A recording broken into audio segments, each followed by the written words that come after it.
الحمد لله الحنان المنان الذي خلق الإنسان وعلمه البيان، والصلاة والسلام على رسوله سيد الإنس والجان وعلى آله وأصحابه ذوي الخير والإحسان. أما بعد، فأعوذ بالله من الشيطان الرجيم. بسم الله الرحمن الرحيم. قل لا أسألكم عليه أجرا إلا المودة في القربى. صدق الله مولانا العظيم، وبلغنا رسوله النبي الأمين المتين المختار الكريم، ونحن على ذلك من الشاهدين والشاكرين، والحمد لله رب العالمين. بارگاہ رسالت معاب صلی اللہ تعالی علیہ وسلم میں درود پاک کا ہدیہ پیش کریں. اللہم صلی علی سیدنا و مولانا محمد معدن الجود والکرم وآلہ واصحابہ الکرام وابنہ الکریم وبارک وسلم صلاة دائمة سرمدا ابدا. عزیزان گرامی وقار، آج محرم الحرام کی 10ویں شب ہے، اور یہ شب غریباں بھی ہے. اس شب میں تاریخ کی بہت ساری ایسی سچائیاں چھپی ہوئی ہیں کہ جن کو بیان کرنے کے بعد دل رکھنے والے مومن کا کلیجہ منہ کو آ جاتا ہے. خاندان رسول صلی اللہ تعالی علیہ وسلم کے نونہالوں کی ایک عظیم تاریخ آج کی رات سے وابستہ ہے، اور ہم نے یہ جو 10 روزہ مجالس سجائی محرم الحرام کی، اس کا خلاصہ آج کی رات ہے.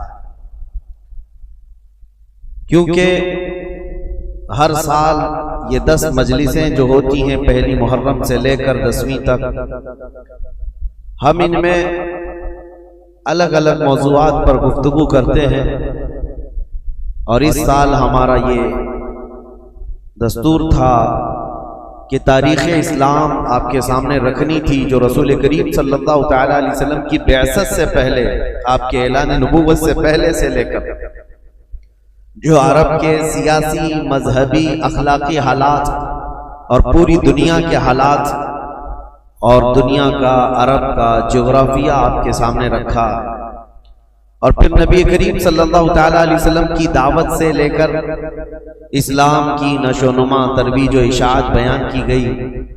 اس 10 روزہ مجالس میں پھر آپ نے چاروں خلفائے راشدین کے زمانے اور ان کے زمانوں میں ہونے والی فتوحات اسلامیہ اور عظیم عظیم کارنامے اس سال آپ کو سنائے گئے. مقصد میرا یہی تھا کہ تاریخ کی سچائیوں سے آپ کو جوڑ دیا جائے، تاکہ کوئی بھی اسلام کا بدخواہ اور دشمن صحابہ یا دشمن اہل بیت، دونوں میں سے کوئی بھی آپ کے ذہن کو خراب نہ کرے اور تاریخ کو ون سائڈ بتا کر یا ایک حصے کی تاریخ بتا کر آپ کو گمراہ کرنے کی کوشش نہ کرے. اس لیے میں نے پوری تاریخ آپ کے سامنے رکھی. تاریخ اسلام میں اسلام کی سرحدیں مدینہ طیبہ کی سرحدوں سے نکل کر کہاں کہاں تک پہنچی، آپ نے سماعت کیا. مولا علی کرم اللہ وجہ الکریم کے زمانے تک 30 سال ہوتے ہیں خلفائے راشدین کا زمانہ، لیکن اسلام افریقہ کی سرحدوں میں، افریقہ کے جنگلات سے بھی نکل چکا، یورپ کی سرزمین پر، ایشیائی کوچر میں، ترکی میں داخل ہو چکا ہے. آذربائیجان، آرمینیا، جارجیا، یہ سارے ان ممالک تک اسلام کی سرحدیں پھیل گئی، حتیٰ کہ حضرت امیر معاویہ کے 20 سالہ دور میں اسلام سندھ اور ہند تک پہنچ چکا. یہ تاریخ ہے، اسلام پھیلتا رہا، جس کو علامہ اقبال نے کہا تھا کہ تھمتا نہ تھا کسی سے سیل رواں ہمارا، باطل سے ڈرنے والے ہیں آسمان نہیں ہے، ہم 100 بار کر چکا ہے جو امتحان ہمارا. توحید کی امان سینوں میں ہے ہمارے، آسان نہیں مٹانا نام و نشان ہمارا. اسلام کے اس پھلتے پھولتے باغیچے کو دیکھ کر کے ساری دنیا پریشان اور آج تک پریشان ہے. اور اسی پریشانی کا یہ سبب ہے کہ ہر دن ایک نیا حربہ، ہر دن ایک نئی جنگ ہمارے سامنے پیش آتی ہے۔ لیکن میرے عزیزوں، باطل قوتیں جتنے نئے نئے آلے ہمارے خلاف لائیں گے، جتنی جنگیں کھڑے کریں گے، ہر زمانے میں ہم اپنے بچوں کو حسین کی داستان سناتے رہیں گے، ہم کربلا سناتے رہیں گے، تاکہ ہمارے بچوں میں یہ جذبہ ہمیشہ جوان رہے کہ اب کے دور میں آنے والی مصیبتیں یہ کوئی نئی نہیں ہیں، ہمارے آبا و اجداد نہیں، 14 صدیوں سے مسلمان یہ سب جھیلتے آ رہے ہیں۔ میں اکثر ایک جملہ کہتا ہوں، برسات میں نکلے ہوئے ابھی کے کیڑے مسجدوں کے آگے آ کر تلواریں یا چاقویں لہرا کر ڈراتے ہیں اور اپنے کٹروار نعروں سے تمہیں گھبرانے کی اور خوف و دہشت ڈالنے کی کوشش کرتے ہیں۔ ہو سکتا ہے وہ بچے ڈر جائیں جن کو تاریخ یاد نہ ہو، اور جنہیں تاریخ یاد ہو تو ان کی زبان پر تو یہ شعر آنا چاہیے، ڈل نہ سکتے تھے جنگ میں اگر آ جاتے تھے، پاؤں شیروں کے بھی میدان سے اکھڑ جاتے تھے، حق سے سرکش ہوا کوئی تو بگڑ جاتے تھے، ارے تیغ کیا چیز ہے، ہم توپ سے بھی لڑ جاتے تھے۔ ہمیں ان تمام چیزوں سے گھبرانے اور ڈرنے اور خوف کرنے کی ضرورت نہیں ہے۔ عزیزہ نگران اوقات، آج کے دن سے میں نے اعلان جیسے کیا تھا کہ اب تاریخ کو ہم آگے لے کر کے چلتے ہیں۔ امیر معاویہ کی خلافت کا دور، ان کے حکومت کا دور ختم ہوا 60 ہجری میں۔ اب زمان خلافت کس کے ہاتھ میں آئے، ایک بہت اختلافی مسئلہ تھا، کنٹروورشل تھا۔ صحابہ اس وقت تھے اور بڑے بڑے تابعین بھی موجود تھے، لیکن چونکہ آپ نے تاریخ سماعت کی ہے کہ حضرت عثمان غنی کے قتل کے بعد سے حالات کس قدر بدلتے چلے گئے تھے، اور حضرت علی کرم اللہ وجہہ الکریم کا زمانہ خلافت جو 5 سال 5.5 سال چلا، یہ آپسی اختلافات کی نظر ہو گیا، مسلمانوں کی آپس میں جنگیں ہونے لگی اور اس میں بھاری نقصان ہوا۔ 2 جنگوں میں اگر آپ اندازہ کریں، ایک جنگ میں 12,000 لوگ قتل ہوئے اور دوسری جنگ میں 70,000 لوگ قتل ہوئے، مسلمانوں کی بہت بڑی تعداد کا نقصان ہوا ایسا۔ تو ان کے بعد پھر امیر معاویہ نے 20 سال زمام حکومت کو سنبھالا۔ اب ایک مسئلہ یہ درپیش ہوا، جیسے کہ کل میں نے آپ کو بتایا، حضرت امیر معاویہ نے اپنے انتقال سے پہلے ہی اعلان کر دیا اپنے بیٹے کی خلافت میں، یزید کو اپنا جانشین بنا، اور یہ الزام ان کے سر پر رکھ کر کے امیر معاویہ کو بھی آج تک لوگ طعن و تشنیع کا شکار بناتے ہیں۔ حضرت امیر معاویہ تو بہت برا بھلا کہتے ہیں کہ یہ ساری ذمہ داری امیر معاویہ کے سر جاتی ہے۔ اگر وہ خلیفہ نہ بناتے یزید کو تو نہ کربلا ہوتا، نہ امام حسین شہید ہوتے، نہ ہی اتنے برے حالات ہوتے۔ یہ ساری چیزوں کے ذمہ دار امیر معاویہ ہیں۔ یہ سوال ایسا گردش کرتا ہے کہ ہمارے بھی بھولے بھالے لوگوں کے دلوں میں یہ بات آتی ہے کہ امیر معاویہ کو نہیں کرنا چاہیے تھا، اپنے نالائق بیٹے کو خلیفہ کیسے مقرر کر دیا۔ پہلی چیز تو یہ ہے کہ کوئی ایک روایت بھی ایسی ثابت نہیں کہ جس میں امیر معاویہ یہ جان بوجھ کر کے کہ اس کا فسق و فجور، اس کی نالائقی ان کو معلوم تھی، اس کے باوجود بنایا، ایسی کوئی روایت نہیں۔ ان کے زمانے میں یا ان کے سامنے یزید کا فسق و فجور علل اعلان نہیں تھا، ورنہ تو وہ صحابی رسول ہیں۔ ان کے بارے میں اس طرح کا طعن و تشنیع کرنے سے صحابی رسول کے عدل پر اعتراض اٹھ جائے گا۔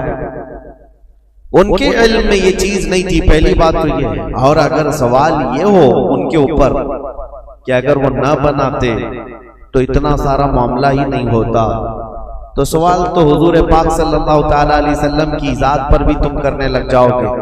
اعتراض کرنے والوں سے کہہ رہے ہیں کہ حضور صلی اللہ تعالیٰ علیہ وسلم تو مخبر صادق ہیں، غیب کی خبریں جاننے والے رسول کریم صلی اللہ تعالیٰ علیہ وسلم کو نے یہ امام حسین کے بچپن میں اطلاع دے دی تھی کہ ان کو آپ کی امت قتل کرے گی۔ یہ روایت تو سنیں نا، بچپن میں امام حسین کی شہادت کی خبر مشہور ہو گئی تھی، تو رسول کریم صلی اللہ تعالی علیہ وسلم کو یہ معلوم تھا کہ امام حسین شہید ہونے والے ہیں، تو کیا یہ نہیں معلوم ہوگا کہ کس کے ذریعے سے قتل ہونے والے ہیں؟ تو یزید کے ذریعے سے اگر امام حسین قتل ہونے والے معلوم ہیں حضور کو، تو حضور صلی اللہ تعالی علیہ وسلم امیر معاویہ کو بلا کے وصیت کر جاتے کہ اے معاویہ، جب تیرے گھر کوئی بیٹا پیدا ہو یزید، اس کو خلیفہ کبھی نہ بنانا ورنہ میرا نواسہ قتل ہو جائے گا۔ نبی کریم صلی اللہ تعالی علیہ وسلم نے امیر معاویہ کو اس طرح کی کوئی وصیت نہیں کی۔ تو اعتراض کرنے والے یہ بھی کر سکتے تھے یا یہ بھی کریں گے کہ رسول اللہ صلی اللہ تعالی علیہ وسلم نے وصیت نہیں کی معاویہ کو، جس کی وجہ سے کربلا جیسے حالات پیش آ گئے اور حسین اعظم کا قتل ہو گیا۔ بلکہ میں تو یہ کہوں گا جن کی عقل ٹھکانے پر نہیں ہے وہ تو یہ بھی اعتراض کریں گے اللہ کی ذات پر، اللہ نے یزید کو پیدا ہی کیوں کیا؟ کیا رب تعالیٰ نہیں جانتا تھا؟ اللہ رب العزت کے علم میں ہر شے ہے۔ معاملہ یہ ہے میرے عزیزوں، بہت سارے معاملات اگر تم کسی پرٹیکولر ایک ہی آدمی پر اعتراض کرو گے تو یہ حالات اور تقاضے کے مطابق نہیں ہے۔ بہت سارے معاملات ایسے ہیں جو اس روئے زمین پر صرف امتحان کے لیے لائے گئے ہیں۔ یہ دنیا دارالعمل ہے، یہ دنیا دارالامتحان ہے، یہاں ہر کوئی اپنا امتحان دینے آیا ہے۔ اور جو سوالات اس طرح کی گردش کرتے کچھ ان کی طرف سے کچھ ان کی طرف سے، آپ کو پتا ہے اللہ کا کروڑوں احسان ہے کہ رسول کریم صلی اللہ تعالی علیہ وسلم کی حدیث یاد کرو۔ حضور صلی اللہ علیہ وسلم نے حضرت علی سے فرمایا تھا کہ اے علی، ایک جماعت ایسی ہوگی جو تم سے محبت میں مبالغہ کرے گی، غلو کرے گی، اوور کرے گی اور گمراہ ہو کر دوزخ میں جائے، اور ایک جماعت ایسی ہوگی جو تم سے دشمنی کرے گی، نفرت کرے گی اور وہ بھی دوزخ میں جائے گی۔ بس وہ لوگ جنتی ہیں جو درمیان میں ہیں۔ حضرت علی رضی اللہ تعالیٰ عنہ کی اتنا برابر بھی توہین نہیں کرتے اور ان کی محبت میں عقیدت میں اتنا غلو نہیں کرتے کہ ان کو نبی کے درجے تک پہنچائے، اور اس جماعت کا نام اہل سنت و جماعت۔ اور الحمدللہ ہمیں اس بات کا فخر ہے کہ ہم مولا کائنات علی مرتضیٰ کی تعظیم کرتے ہیں، تکریم کرتے ہیں، لیکن نبوت کے درجے تک نہیں پہنچاتے۔ اب یہ معاملہ، اور کچھ جماعت ایسی ہے جو حضرت علی کا ہمیشہ تان و تشنیع کرتے رہتی ہے، گستاخیاں کرتی رہتی ہے۔ تو اے سنیو، تم فخر کرو، نہ تمہارا شمار اللہ نے کھٹملوں میں رکھا ہے نہ چوہوں میں رکھا ہے۔ الحمدللہ کہ رسول پاک صلی اللہ تعالی علیہ وسلم کے ان شعروں میں ہمارا شمار ہے جو حق بولتے ہیں اور ہر حق پر قائم رہتے ہیں۔ ہوتا یہ ہے کہ ادھر سے بھی ادھر سے بھی فساد مچایا جاتا ہے۔ حضرت علی کے خلاف کچھ جماعتیں بولتی ہیں، حضرت امیر معاویہ کے خلاف کچھ جماعتیں بولتی ہیں۔ اب حضرت علی رضی اللہ تعالیٰ عنہ اور کربلا کے واقعات کے متعلق جو لوگوں کو پیٹ میں درد ہے اور یہ کہتے ہیں، یہ مولانا لوگ بڑے بڑے واقعات سناتے ہیں، لمبی داستانیں سناتے ہیں، کربلا کے میدان میں یہ ہوا وہ ہوا۔ حسین اعظم کربلا کے میدان میں گئے تھے، ان کے سامنے ان کے بچے شہید ہو رہے تھے، کٹ رہے تھے، اور حسین کون ہے؟ رسول اللہ کے نواسے۔ حسین کون ہے؟ علی کے بیٹے۔ حسین کون ہے؟ فاطمہ کے جگر گوشت۔ ان کے ساتھ نسبتیں رضوان اللہ تعالی علیہ مجمعین۔ اتنے بڑے حسین اعظم اور صحابی رسول ہیں جس کے درجے کو کوئی غوث بھی نہیں پہنچ سکتا۔ یہ بات تو طے ہے۔ اب یہ سوال چوہوں کی طرف سے جو یہ کہتے ہیں کہ جب کربلا کے میدان میں وہ اپنے بچوں کو نہیں بچا سکے تو پھر کوئی غوث اور کوئی قطب کوئی ولی تمہارے پکارنے پر تمہاری مدد کیسے کر سکتے ہیں؟ تو ہمارا بھولا بھالا جوان جس کو پٹی پڑا دی جاتی وہ سمجھتا ہاں کربلا کے میدان میں جب حسین اپنے بچوں کو نہیں بچا سکے تو پھر دوسرے ولی کیا بچائیں گے، اور کیوں ہم دوسرے اولیاء کو پکاریں گے مدد کے لیے؟ یہ اس طرح کے شوشے چھوڑے ہوئے ہیں۔ پہلے تو ان ظالموں کو یہ جواب دو، حسین اعظم رضی اللہ تعالیٰ عنہ کو کربلا کے میدان میں جان بچانے کے لیے نہیں بھیجا گیا تھا بلکہ اپنی جان دے کر اسلام بچانے بھیجا گیا تھا۔ وہ وہاں جان بچانے نہیں گئے تھے بلکہ اپنی جان کی قربانی دے کر اسلام بچانے گئے تھے۔ اگر وہ کوشش فرماتے یقیناً پورا دریائے فرات ان کے قدموں پر موجیں مار رہا ہوتا۔ حقیقت بات ہے میرے عزیزوں، وہ دارالامتحان میں تھے، امتحان کے وقت وہ امت کو ایک عظیم درس دینے گئے ہوئے تھے۔ اس سے یہ ثابت نہیں ہوتا کہ وہ مدد نہیں کر سکتے، یہ مدد نہیں کر سکتے۔ ہم بغداد شریف میں تھے اور واپس آئے زیارت کی، ایک صاحب سے ہماری ملاقات ہوئی، انہوں نے کہا اچھا مولانا بغداد سے جا کر آ رہے ہیں، آپ کی جماعت تو غوث پاک کہتی ہے۔ کہا بالکل، کہا وہاں تو اتنے بم برس رہے ہیں، سنا ہے ہم نے، وہاں تو مسلمانوں کا قتل ہو رہا ہے، کتنے تو وہاں پر میزائل داغے جا رہے ہیں۔ کہا ہاں سنا ہے، ہو بھی رہا ہے، حقیقت ہے، ہم دیکھ کر کے بھی آئے۔ کہا تو پھر غوث کیا کر رہے ہیں آپ کے؟ کیا ان کو بغداد والوں سے محبت نہیں ہے؟ میں نے ان سے سوال کیا، غوث پاک کو بغداد والوں سے جتنی محبت نہیں ہوگی، اس سے کروڑوں درجے اللہ کو مومنوں سے محبت ہے۔ میں پوچھا اللہ کیا کر رہا ہے؟ یہ ولی کا مقام بعد میں ہے، اللہ کیا کر رہا ہے؟ کیا اللہ تعالیٰ کو ان مومنوں سے محبت نہیں ہے؟ نادانوں، اگر یہی سوال کرنا ہو تو پھر بدر میں، احد میں، خندق میں، ہر جگہ سوال یہ کرنا پڑ جائے گا کہ رب تعالیٰ نے مومن جماعت کی نصرت کیوں نہیں کی؟ جب دارالامتحان میں ہوتا ہے کوئی امتحان کے میدان میں، تو یہ نہیں دیکھا جاتا کہ اس کی جان بچ رہی ہے یا کون بچا رہا ہے، بلکہ یہ دیکھا جاتا ہے کہ اس کے قدم کتنے مضبوط ہیں۔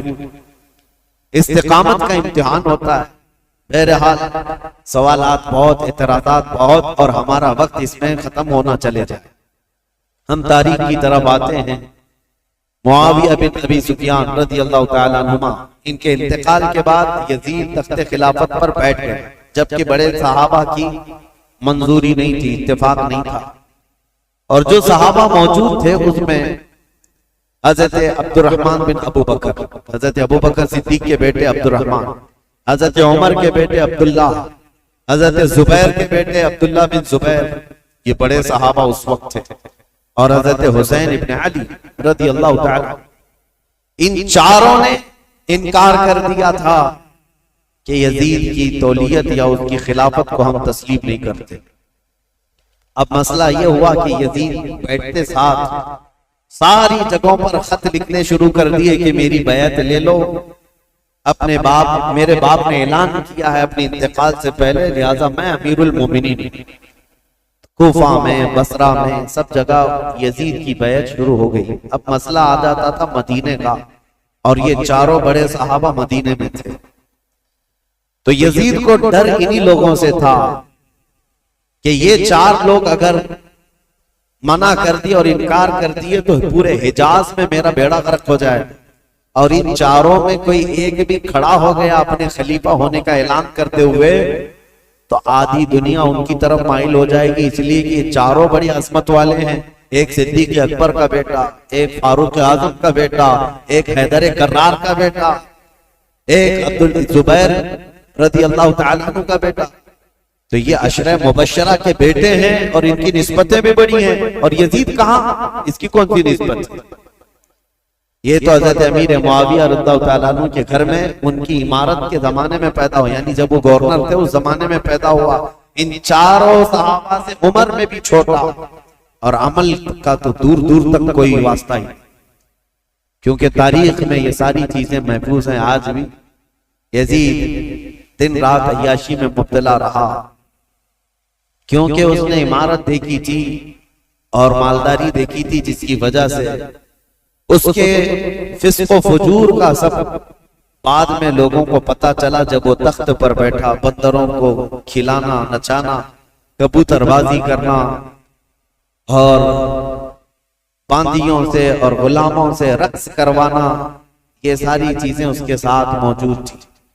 اب یہ خبریں جب مشہور ہو گئی تو کیا جو رسول اللہ کے صحابہ ہیں ایسے شخص نہ دیکھا جو چاروں خلفاء کا زمانہ دیکھے ہوں اور جو خود رسول اللہ کو دیکھے ہوں، تو وہ اس عظیم اسلام کے دامن میں کسی ایسے شخص کو برداشت کر سکتے تھے؟ ہمارا اور تمہارا حال الگ ہے، ہم نے ہر طرح کے امیروں کو دیکھا ہے، ہر طرح کے حاکموں کو دیکھا ہے، چوروں کو بھی دیکھا ہے، ڈاکوؤں کو بھی دیکھا ہے. ہمارے سامنے کسی نئے لیڈر کو لا کر اس کی تعریف کر دی جائے تو ہو سکتا ہے پھسل جائیں، کیونکہ بروں کو ہی دیکھتے آئے. لیکن وہ 4 صحابہ جو مدینے میں ہیں، ان کا حال تو ایسا تھا جنہوں نے رسول اللہ کو دیکھا، جنہوں نے صدیق اکبر کا زمانہ دیکھا اور فاروق اعظم کی عدالت دیکھی ہے، عثمان بن عفان کی سخاوت دیکھی اور حیدر کرار کی شجاعت دیکھی ہے. یہ خلفائے راشدین کا سنہرا دور دیکھے ہوئے صحابہ، ان کے سامنے کوئی آ کر کے یہ کہے دن رات عیاشی کرنے والا، باندیوں کو نچوانے والا اب مسلمانوں کا امیر المومنین بن گیا ہے، خلیفہ وقت ہے، کیسے تسلیم ہو سکتا ہے؟ ہوا یہ کہ اس نے بلا کر مشورہ لیا. مدینے میں اس وقت جو گورنر تھے ولید بن عقبہ، ولید بن عقبہ کو اس نے ایک خط لکھا اور کہا یہ جو بڑے لوگ موجود ہیں مدینے میں ان کو بلاؤ. عبد الرحمن بن ابو بکر، عبداللہ بن عمر کر کے ان کو میری بیعت لے لینا، تم وکیل بن جاؤ. ابھی تک حضرت امیر معاویہ کے انتقال کی خبر مدینے نہیں پہنچی تھی، سب جگہ مشہور نہیں ہوئی تھی. تو یزید کا خط آیا ولید بن عقبہ کے ہاتھ. ولید بن عقبہ ایک نرم دل آدمی تھا، لیکن پڑھتے ہی خط کو کانپنے لگ گیا. کہا یہ تو بہت بڑا کام ہے میرے سر پر جو ڈالا گیا ہے، یزید کو تو یہ لوگ تسلیم کر ہی نہیں سکتے، کیا کیا جائے؟ تو وہ ظالم مروان جس کی تاریخ ہے آپ نے سنا، حضرت عثمان ابن عفان کی مہر جس نے چرائی تھی، ان کے قتل کا جو سبب بنا تھا، مروان موجود تھا. اس سے ولید بن عقبہ نے مشورہ کیا کہ کیا کرنا چاہیے. کہا چاروں کو بلاؤ اور ان کے سامنے یہ مسئلہ رکھو، کہو کہ امیر معاویہ کا انتقال ہوا اور وہ اپنے انتقال سے پہلے اعلان کر کے جا چکے ہیں، ان کا بیٹا خلیفہ ہے، لہذا تمہیں یہ بات ماننی پڑے گی اور بیعت کر لو. اگر وہ یہاں پر نہیں مانتے تو ان کا قتل کر دو. مروان نے سیدھے قتل کا مشورہ دیا. یہ بڑے صحابہ کے متعلق ولید بن عقبہ نے کہا ہرگز میں اپنے ہاتھ کو ان کے خون سے رنگین نہیں کر سکتا. پھر بھی اس نے بلوایا. یہ چاروں صحابہ کو جیسی بلایا گیا، حضرت حسین ابن علی رضی اللہ تعالی، اگرچہ مدینے کو خبر نہیں پہنچی تھی حضرت امیر معاویہ کے انتقال کی، لیکن چاروں کو احساس ہو گیا کہ گورنر اگر ہمیں بلا رہا ہے تو یہ ملک شام کی آئی ہوئی کوئی خبر ہے. وہ اپنی تیاری سے ہی گئے تھے. حضرت امام حسین اپنے چند ساتھیوں کو لے گئے تھے اور کہا میں اندر جا رہا ہوں، اگر آواز بلند ہو جائے تو تم آ جانا اور پھر معاملات طے کیے جائیں گے. حضرت حسین، حضرت عبداللہ بن زبیر، عبد الرحمن بن ابو بکر اور حضرت عبداللہ بن عمر، یہ چاروں دارالحکومت میں آئے، گورنر ہاؤس میں. اور اس وقت ولید بن عقبہ موجود تھا اور مروان بھی موجود تھا. اس نے خط پڑھ کر کے سنایا یزید کا خط آیا ہے اور وہ خلافت کا حقدار تھا، اس لیے امیر معاویہ نے اس کے خلیفہ ہونے کا اعلان کر دیا، لہذا میں اس کا وکیل ہوں. یزید امیر المومنین کی طرف سے میں تم سے بیعت لیتا ہوں. حضرت عبد الرحمن بن ابو بکر وہ موجود تھے اور یہ دونوں صحابہ عبداللہ بن زبیر، عبداللہ بن عمر، یہ کھڑے ہو گئے. کہا ہمیں 1 دن کی مہلت دے دو، 1 دن کی مہلت دے دو. وہ نکلے. حضرت امام حسین کو اس نے پکڑ لیا. کہا کیونکہ اسے پتا تھا کہ اب یہاں مضبوط خلافت کا کوئی دعوے دار ہے تو حضرت علی کے بیٹے ہو سکتے ہیں، کیونکہ ان کی طرف پوری دنیا مائل تھی. حضرت امام حسین سے پوچھا تو حضرت امام حسین نے کہا سب سے پہلی بات تو یہ ہے کہ ہم جیسوں کو یہ زیب نہیں دیتا کہ یزید جیسا شخص خلافت کے تخت پر بیٹھ جائے. ہمیں یہ زیب نہیں دیتا کہ ایسی کوئی خبر بھی ہم سنیں، کیونکہ یہ تخت خلافت کسی بادشاہ کا نہیں، یہ رسول اللہ کی نیابت کا ہے. رسول کریم صلی اللہ تعالی علیہ وسلم کی سنتیں جس کے اندر نہیں، وہ ان کی نیابت کیا کر سکتا ہے؟ تو ولید بن عقبہ نے کہا معاملہ گرم ہو جائے گا، حسین تو تیار نہیں. پھر کہا نہیں، آپ کو تو بیعت کرنا ہوگا.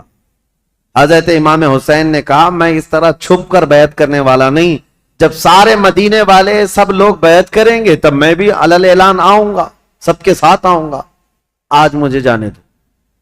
ولید بن عقبہ نے ان کو بھی جانے دیا. ٹھیک ہے، جیسے ہی یہ گئے مروان بن حکم کھڑا ہوا اور کہا ولید بن عقبہ کو، کہا کہ تو نے بہت بڑا موقع گنوا لیا، آج ان کو قتل کر دینے کا سب سے بہترین موقع تھا، تو گنوا لیا اور تو آج ان سے بیعت نہیں لے سکا۔ مروان کہہ رہا ہے دیکھ لینا زندگی پر اب تجھے حسین سے بیعت کبھی نہیں مل سکی، ایک بار وہ یہاں سے جا چکے ہیں، حسین کبھی بھی بیعت نہیں کر سکتے، تیرے لیے اچھا موقع تھا۔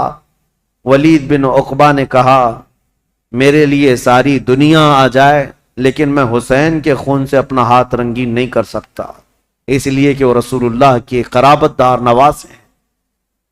تو مروان بن حکم نے ولید بن عقبہ کی شکایت لکھ کر کے بھیجی یزید کے پاس کہ اس کی نرم دلی کی وجہ سے یہ چاروں چلے گئے۔ اور ہوا کیا، عبداللہ بن زبیر اور عبداللہ بن عمر رات کے وقت ہی اپنا سامان لیے اور مکہ چلے گئے، مدینہ طیبہ چھوڑ کر چلے گئے کہ دوسرے دن پھر یہ گورنر بلائے گا اور زبردستی کرے گا، لیکن مکہ میں جائیں گے تو حرم پاک میں خانہ کعبہ کے اطراف کوئی کسی کو زور زبردستی نہیں کر سکتا جو حرم میں جائے گا، جنگ بھی حرام ہے، قتل و قتال بھی حرام ہے۔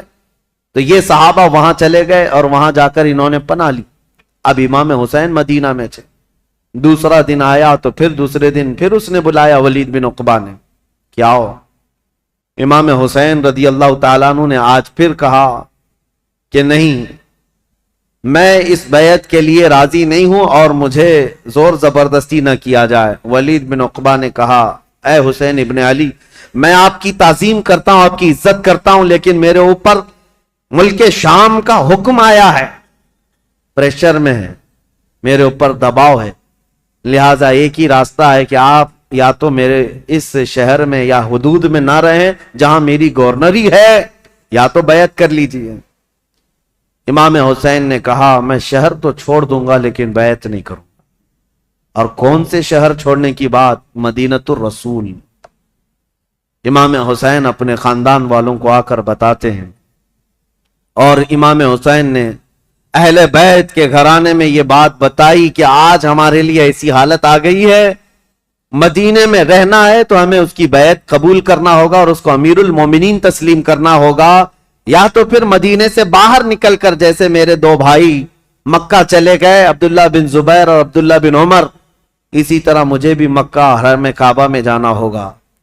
اہل بیت کا بچہ بچہ کہنے لگا رسول کریم صلی اللہ تعالی علیہ وسلم کا شہر چھوٹ رہا ہے، اے امام علی مقام، اس کو گوارا کر لیں گے لیکن رسول اللہ کی شریعت چھوٹ جائے یہ گوارا نہ کریں، حضور کے شریعت پر اور اسلام کی تاریخ میں ایسا کوئی دھبا آ جائے یہ گوارا نہ ہو۔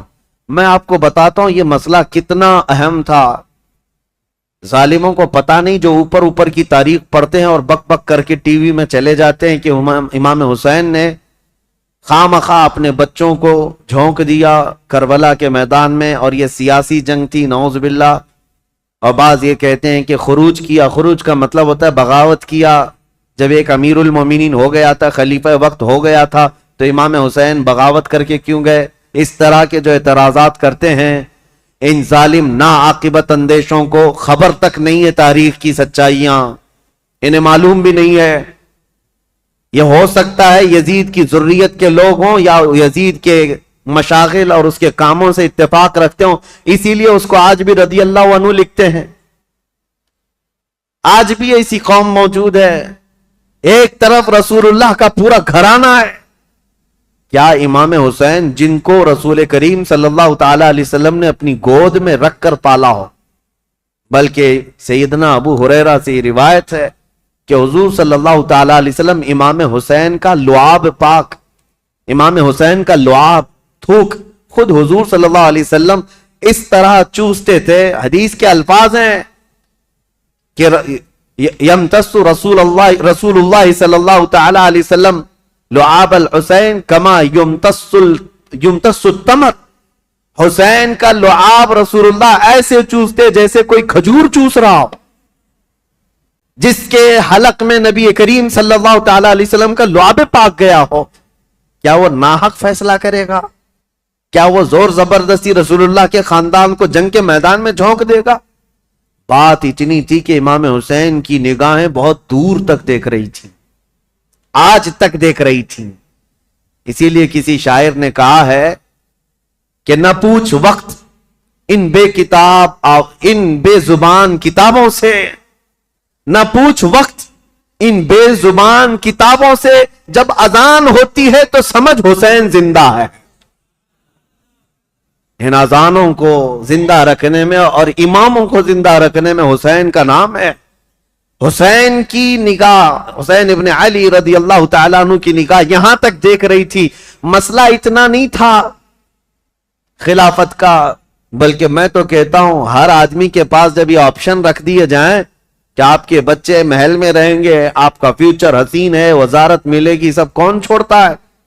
اگر امام حسین مان لیتے، جانتے ہو یزید کتنی خاطر مدارات کرتا، امام حسین کے لیے بہت بڑا مقام رکھتا، ان کے لیے نذرانے، وظیفے اور ان کے گھرانے کے لیے شاہانہ انداز میں سارے انتظامات رکھتا.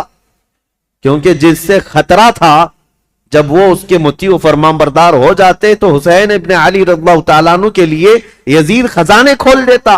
اور یہ امام حسین کو معلوم تھا کہ میرے مان لینے سے یزید تو میرے لیے خزانے کھول دے گا. لیکن امام حسین کی نگاہیں بہت دور تک دیکھ رہی تھی، آج تک کے لیے دیکھ رہی تھی. آج میں آپ سے پوچھتا ہوں میرے عزیز، یہ مسلح امامت ہے. نماز پڑھنے والے جیسے بھی ہوں، مقتدی ہزار قسم کے آتے ہیں، کوئی داڑھی چلا، کوئی ٹوپی کے بغیر، کوئی پتہ نہیں کیا کیا چیزیں کیا ہوا، سب آتے ہیں، ان کو کوئی نہیں پوچھتا. لیکن امامت کے مسلح پر جو کھڑا ہے اس کے اوپر سے نیچے تک ساری چیزیں دیکھتی ہے آج بھی قوم. اگر کوئی شخص چوری میں مشہور ہو جائے تو میں آپ سے کہتا ہوں کیا چور کو آپ اپنا امام بنا لیں گے مسجد کا؟ کسی کا زنا مشہور ہو جائے تو کیا آپ اس کو امام بنا لیں گے؟ نہیں. آپ یہ کہیں گے میں جیسا تیسا ہوں لیکن امام نہیں. امام ایسا نہیں. چور، ڈاکو اور لٹیرا ہم امام نہیں بناتے. میرے عزیزو، یہ جو تمہارے اندر فکر ہے یہ حسین ابن علی کی دی ہوئی ہے، یہ صدقہ ہے امام علی مقام کا، احسان ہے ان کا پوری دنیا میں. انہوں نے یہ چھاپ چھوڑی ہے کہ ہم آج مسجد کے اس مصلے کے لیے بھی پرہیزگار ڈھونڈتے ہیں اور شریعت کا پابند ڈھونڈتے ہیں. اگر امام حسین اس وقت یہ کر جاتے، یزید کے ہاتھ میں دے کر بیعت کر لیتے، تو آج کوئی بھی اس بات کو دلیل بنا لیتا، میاں آپ فلاں امام پر اعتراض کر رہے ہیں، رسول اللہ کے نواسے نے امام مان لیا تھا شرابی کو، تو ہم کیوں نہیں امام بنا سکتے؟ ہر ایک کے لیے دلیل بن جاتی. اسی لیے میرے عزیزو، خالی وہ وقتی جنگ نہیں تھی، قیامت تک کے لیے فیصلہ تھا، قیامت تک کے لیے دلیل بننے والا تھا ان کا عمل. اسی لیے امام حسین کو بہت بڑا فیصلہ لینا پڑا، بہت بڑا فیصلہ لینا پڑا. اگر میرے نکلنے سے صرف میرے گھر کا ہی مسئلہ تھا تو یہ الگ بات ہے، لیکن میرے نکلنے سے آنے والی نسلوں کے لیے بھی ہے تو مجھے 1000 بار سوچنا پڑے گا. امام حسین کے سامنے یہ چیلنج تھا کہ وہ رسول اللہ کے نواسے، جن کے لیے میرے آقا نے یہ فرمایا حسین منی وانا من الحسین، حسین مجھ سے ہیں اور میں حسین سے ہوں. اس کا مطلب یہ ہے رسول اللہ کی شریعت حسین سے ہے، رسول اللہ کا دین حسین سے ہے. تو جب امام حسین سے پورا دین وابستہ ہے تو پھر امام حسین کو بہت سوچ کر کے قدم اٹھانا تھا. ظالموں، خالی صرف اتنا بک بک کہہ دینا کہ وہ خامخواہ اپنے خاندان کو میدان جنگ میں جھونک دیے اور سیاسی جنگ کی یا بغاوت کیا، اپنی آخرت خراب کرتے ہو، اپنی آخرت برباد کرتے ہو. تمہیں خبر بھی نہیں ہے، تمہارے ساتھ اگر ایسے معاملات آ جائیں تب پتا چلے گا. دین کی تھوڑی بہت بھی سوجھ بوجھ رکھتے ہو تو ایسی حرکت کبھی نہیں کر سکتے. اب امام حسین گھر والوں کو آ کر بتاتے ہیں، گھر والے تیار ہوئے، ٹھیک ہے مدینہ رسول چھوڑ کر جائیں گے. اور وہ رات بھی آ گئی جب رسول اللہ کا یہ عظیم نواسا مدینے سے رخصت ہو رہا ہے، جہاں ان کی پیدائش ہوئی. 4 ہجری شعبان المعظم کا مہینہ تھا جب امام حسین مدینے میں پیدا ہوئے تھے. اس دن رسول کریم صلی اللہ تعالی علیہ وسلم کو اتنی خوشی ہوئی تھی اور پتہ ہے آپ کی ولادت سے پہلے حضور کی چچی ام الفضل حضرت عباس کی بیوی حضرت ام الفضل یہ آئی تھی، خواب دیکھ کر کے ڈر کر کے آئی اور کہا یا رسول اللہ صلی اللہ علیہ وسلم میں بہت ہی عجیب خواب دیکھ کر کے آئی ہوں، مجھے ڈر ہے۔ کہا کیا دیکھی ہو؟ کہا بیان کرنے سے مجھے ڈر لگتا ہے۔ کہا بتائیں تو صحیح خواب کیا ہے؟ تو چچی ام الفضل نے کہا تھا میں نے کل خواب میں دیکھا آپ کے جسم کا ایک ٹکڑا کٹ گیا اور میری گود میں گرا ہے۔ حضور نے فرمایا گھبرانے کی ضرورت نہیں، فاطمہ کے گھر بیٹا پیدا ہوگا اور وہ پرورش کے لیے تمہاری گود میں ڈالا جائے گا، اور فاطمہ کا بیٹا میرے جسم کا ٹکڑا ہے۔ جو رسول کریم صلی اللہ تعالی علیہ وسلم نے جس کو اپنے جسم کا ٹکڑا کہا وہ مدینے میں پروان چڑھا ہے اور مدینے میں آنکھیں کھولی ہیں، خطبہ رسول کو سنا ہے، حسین پرورش ہے صحابہ کی جھرمٹ میں، ماں فاطمۃ الزہرا اور باپ حیدر کرار، نانا رسولوں کا سردار۔ اس عظیم جوان کو میدان میں اترنے کے لیے اب جو وقت آیا وہ عجیب اتفاق تھا کہ اپنا شہر چھوڑنا ہوا۔ امام حسین کہتے ہیں میرے نانا نے یہ فرمایا تھا کہ ہر نبی اس جگہ دفن ہوتا ہے جو جگہ اسے سب سے زیادہ محبوب ہوتی، لہذا سید الانبیاء جہاں دفن ہے تو مدینہ ان کو سب سے زیادہ محبوب ہے۔ لیکن عجیب اتفاق ہے اے حسین، رسول کا جو سب سے محبوب علاقہ ہے وہ مجھ سے چھوٹا چلا جا رہا ہے۔ امام حسین اپنے خاندان کو لے کر حضور صلی اللہ علیہ وسلم کے روضے پر آئے اور آتے ساتھ رو پڑے، کہا نانا جان یہ وہی شہر ہے جہاں میں آپ کے کندھوں کی سواری کرتا تھا، یہاں کے در و دیوار گواہ ہیں اور یہاں موجود لوگ بھی گواہ ہیں کہ آپ سے جو میری محبت تھی یا مجھ سے جو آپ کی محبت تھی اس کے قصے مشہور ہیں۔ لیکن آج میں مدینے سے رخصت ہو رہا ہوں، اس لیے نہیں کہ مجھے کوئی جائیداد بنانی ہے، صرف اس لیے کہ آپ کے دین پر کوئی آنچ آنے نہ پائے۔ امام حسین حضور اکرم صلی اللہ تعالی علیہ وسلم کے روضہ اطہر سے اجازت لیتے ہوئے نکلے تھے۔ مدینے والے کہتے ہیں وہ عجیب سما تھا کہ مدینے والے دیکھتے رہ گئے۔ اہل بیت کا قافلہ جب نکل رہا تھا، اس میں حضرت امام حسین کے بھتیجے، بیٹے، بیٹیاں، بہن اور کئی لوگ شامل تھے۔ یہ قافلہ بعد میں بڑھتا چلا گیا لیکن مدینے سے نکلنے والے قافلے میں اتنے تھے۔ اور پھر امام حسین اپنی والدہ ماجدہ سیدہ کائنات فاطمۃ الزہرا کی قبر کے پاس آئے اور بے اختیار رو پڑے، اپنی ماں کو آخری مرتبہ سلام کہہ رہے تھے۔ مدینے والے کہتے ہیں کہ حسین کا جانا ہم نے دیکھا تھا، حسین واپس مدینے کبھی نہ آئے، اور مدینے والے روکتے رہے کہ ہم آپ کی بیعت بھی کریں گے اور آپ کی حمایت بھی کریں گے، آپ مدینے سے نہ جائیں۔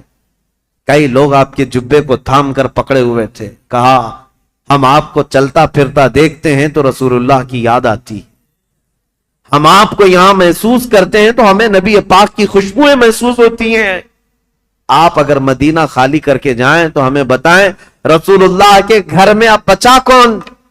آپ کے بھائی شہید ہو چکے، امام حسن، آپ کے باپ بھی نہیں ہیں، رسول اللہ کے گھر کی ایک نشانی آپ ہیں اور آپ جا رہے ہیں اور اپنی اولاد کو بھی لے جا رہے ہیں۔ کیا مدینہ رسول اللہ کے گھر سے خالی ہو جائے گا؟ اگر رسول اللہ کا گھر یہاں نہیں ہے تو پھر کس کا گھر رہے گا؟ مدینے والوں کی وہاں پر جو بہتابی تھی، آہو فغان تھے، یہاں تک کہ وہ لوگ لڑنے کو تیار ہوئے اور تلواریں نکال چکے تھے۔ کہا حسین ابن علی ہماری تلواریں ہیں، آپ کے ساتھ ہیں، اللہ کا واسطہ دیتے ہیں آپ نہ جائیں۔ امام حسین نے ایک ہی جملہ کہا میں رہ تو جاؤں گا تمہاری باتوں پر، لیکن کل کو جو عیاش لڑکا بیٹھا ہوا ہے تخت خلافت پر یعنی یزید، یہ مقابلے کے لیے مدینہ بھی فوج بھیج دے گا اور حرم رسول کو میں مسلمانوں کے خون سے رنگین نہیں کر سکتا۔ نبی پاک کا شہر میری وجہ سے خون آلود ہو جائے، مجھے یہ گوارا نہیں۔ میں میرے نبی پاک کے شہر کا حد درجہ احترام کرتا ہوں، مجھے جانے دو۔ یہ قافلہ مدینے والوں کی آنکھوں سے اوجھل ہو گیا۔ مدینے والے کہتے ہیں راتوں کی نیند غائب ہو گئی، ہمارا چین و سکون غرق ہو گیا۔ ہم اہل بیت کے اس گھر پر آتے تھے جو رسول اللہ کے حجرے سے لگا ہوا تھا، جہاں کبھی سیدہ کائنات فاطمۃ الزہرا رہا کرتی تھیں۔ حضرت فاطمہ کا وہ مکان جو آج رسول اللہ کی جالیوں کے اندر آ گیا ہے، اہل مدینہ کہتے ہیں اس گھر کے اطراف ہم گھومتے تھے، اس لیے کہ ہمیں پتا ہے اس گھر کی تاریخ کہ حضور اگر اس گھر کے اندر بیٹھے ہوتے اور قرآن اترنا ہوتا تو جبرائیل دروازے پر کھڑے ہو کر پہلے اجازت لیتے پھر گھر میں آتے تھے۔ دوسری جگہوں پر جبرائیل امین براہ راست حضور پر وحی لے کر آتے تھے، آیتیں لے کر آتے، لیکن جب فاطمۃ الزہرا کے گھر میں حضور ہوتے تھے تو جبرائیل اجازت لے کر آتے تھے۔ اہل مدینہ کہتے ہیں وہ گھر خالی ہو چکا تھا، اس گھر کے اندر اب کوئی نہیں تھا۔ اہل بیت نبوت کا یہ گھرانہ، رسول اللہ کا یہ خاندان سب چل پڑا تھا۔ مدینے والے کہتے بھی تھے کہ کیسا وقت آ گیا کہ آج نبی پاک نے جس مدینے کو عظمت کا بلند مقام دے دیا، اس مدینے میں ان کے ہی گھر کے لوگ رہنے کے لیے آج پریشان کیے جا رہے ہیں، ستائے جا رہے ہیں اور یہاں سے ہجرت کرنے پر مجبور کیے گئے۔ امام حسین ابن علی رضی اللہ تعالیٰ اپنے خاندان سمیت نکل کر کے مکہ مکرمہ پہنچے۔ شعبان المعظم کا مہینہ تھا، تقریباً 4 تاریخ تھی جو حضرت امام حسین کی پیدائش کی تاریخ۔ جب تقریباً 4 شعبان کی تاریخ 4 شعبان کو مکہ مکرمہ میں داخل ہوئے، مکہ والوں نے شاندار استقبال کیا۔ عبداللہ بن زبیر بھی وہاں تھے، عبداللہ بن عمر بھی وہاں تھے۔ انہوں نے کہا حسین ابن علی آپ آ گئے مدینے سے سلامتی کے ساتھ، اہلاً و سہلاً مرحبا، آپ کے لیے مبارکبادی ہو۔ ولید بن عقبہ سے، مروان بن حکم سے، یزید سے آپ نے جان بچا لی، اب امن و امان میں آپ رہیں۔ مکہ مکرمہ میں یہ خاندان نبوت، اہل بیت کا گھرانہ خوشحالی کے ساتھ رہ رہا تھا، لیکن برا ہو ان کوفی شیعوں کا۔ شیعان علی ایک جماعت ہے جو بعد میں چل کر شیعہ کہتے ہیں نا، شیعہ کا مطلب حمایتی۔ حضرت علی رضی اللہ تعالیٰ عنہ کے حمایتیوں کی ایک جماعت تھی، شیعان علی ان کو کہا جاتا تھا، جو کوفہ میں رہتے تھے، برسوں سے حضرت علی کے زمانے سے تھے، کیونکہ حضرت علی نے بھی دارالخلافہ کوفہ کو بنایا تھا، اور حضرت علی کے بعد امام حسن بھی وہاں رہے کوفہ میں، اور اس کے بعد وہ ہجرت کر کے مدینے چلے گئے، تب پھر امام حسین بھی گئے تھے۔ تو کوفہ والوں کا تعلق حضرت علی کے گھرانے سے پہلے سے تھا۔ اور امام حسین کی یہ تاریخ میں آپ کو بتاتا ہوں کہ جب امیر معاویہ یعنی حکومت کر رہے تھے، اس وقت بھی کوفہ والے امام حسین کو خط لکھ کر بلا رہے تھے کہ امیر معاویہ کو معزول کر دیتے ہیں، آپ آ جائیے۔ امام حسین نے منع کیا، کہا کہ میں پھر سے وہ عظیم جنگیں دیکھنا نہیں چاہتا ہوں جو میرے باپ کے زمانے میں ہوئی ہیں۔ تو حضرت امام حسین گئے نہیں، امیر معاویہ کے زمانے سے کوفہ والے خط لکھ رہے تھے، آپ آ جائیے۔ آپ جب امیر معاویہ کا انتقال ہو گیا اور یزید تخت خلافت پر بیٹھ گیا تو کوفہ والوں نے ایک میٹنگ کی۔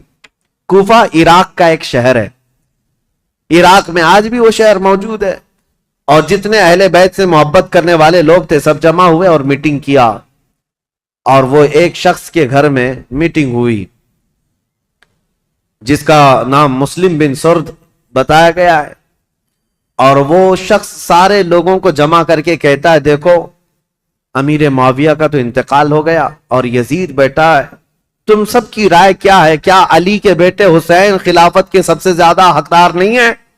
کوفہ والوں نے ایک زبان ہو کر کہا ہاں، رسول اللہ کے نواسے علی ابن ابی طالب کے بیٹے، ان سے زیادہ حقدار کون ہے؟ تو ان لوگوں نے کہا کہ ہم نے یہ سنا ہے کہ امام حسین نے بھی یزید کی بیعت کو قبول کرنے سے منع کر دیا اور وہ مدینہ چھوڑ کر مکہ جا چکے ہیں، اے لوگوں تمہارا کیا خیال ہے ہم حسین ابن علی کو یہاں بلا نہ لیں؟ ہم کوفہ بلا لیتے ہیں اور یہاں بلا کر ان کی خلافت کو تسلیم کرتے ہیں، ان کے ہاتھ میں بیعت کر لیں گے، اور پھر دھیرے دھیرے پورا حجاز امام حسین کے ہاتھ پر بیعت کر لے گا، پورا عرب بیعت کر لے گا، اور یزید کو ہم اتار دیں گے تخت خلافت سے۔ تو کوفہ والے اس بات پر سب اتفاق، اور پھر سارے لوگوں نے مل کر کے خط لکھا امام حسین کے نام پر عبداللہ بن صبح حمدانی نام سے ایک شخص تھا، اس کے ہاتھ میں خط دے کر بھیجے جس میں کوفہ کے بڑے رئیس اور ذمہ دار جو لوگ تھے، وہاں کے جو سردار تھے، ان کی دستخطیں تھیں، ان کی مہریں لگی ہوئی تھیں۔ یہ خط رمضان کی 10 تاریخ کو آیا۔ کہاں؟ مکہ مکرمہ میں۔ مکہ مکرمہ میں امام حسین کے پاس یہ خط آیا تو امام حسین نے دیکھا، اس میں یہ لکھا ہوا تھا، کوفہ والوں نے لکھا تھا، اللہ کی حمد و ثنا کے بعد، حضور کی صلاۃ و سلام کے بعد کہا امیر معاویہ کا انتقال ہو گیا، اور ان کے بعد یزید جیسا فاسق و فاجر شخص بیٹھا ہے، لہذا ہم اس کی امارت اور اس کی خلافت کو نہیں تسلیم کرتے۔ اے علی کے بیٹے حسین، آپ تشریف لے آئیں، ہمارے سر پر کوئی امام نہیں ہے، آپ تشریف لائیں، ہم آپ کے ہاتھ پر بیعت کرتے ہیں۔ یہ خط کا مضمون تھا۔ امام حسین رضی اللہ تعالیٰ عنہ نے یہ حرم کعبہ میں اس خط کو پڑھا، اس کے بعد لوگوں سے پوچھا، اب سنیے، کوئی ایک شخص نے بھی اس بات پر رضامندی کا اظہار نہیں کیا؟ جو بڑے صحابہ تھے انہوں نے کہا کوفہ والوں کی بات پر کبھی یقین نہیں کیا جا سکتا، یہ غدار لوگ ہیں، دھوکہ دے دیتے ہیں، یہ غدار لوگ ہیں، دھوکہ دیتے ہیں۔ آپ کے باپ کو بھی کوفہ میں شہید کیا گیا، آپ کے بھائی کو بھی شہید کیا گیا ہے، اب آپ وہاں کیوں جانا چاہتے ہیں؟ مت جائیں، مکہ آپ کے لیے امن و امان کے ساتھ۔ حضرت امام حسین نے ان خطوط کو نظر انداز کر دیا، لیکن 2-3 دن کے بعد تقریباً 53 یا 55 لوگ کوفہ سے چل کر کے مکہ مکرمہ آئے، اور طواف کعبہ کے بعد سب امام حسین کے پاس نظر و نیاز لے کر کے آئے، اور اس کے بعد پھر خطوط لے کر آئے، کوفہ والوں کے حالات بتائے۔ امام حسین نے دوبارہ صحابہ سے مشورہ کیا کہ کیا کرنا چاہیے، تب پھر صحابہ نے وہی بات کی، کوفہ والے غدار قسم کے لوگ ہیں، طبیعت کے اندر ان کے استقامت نہیں، کسی ایک بات پر جمتے نہیں ہیں، آپ مت جائیں۔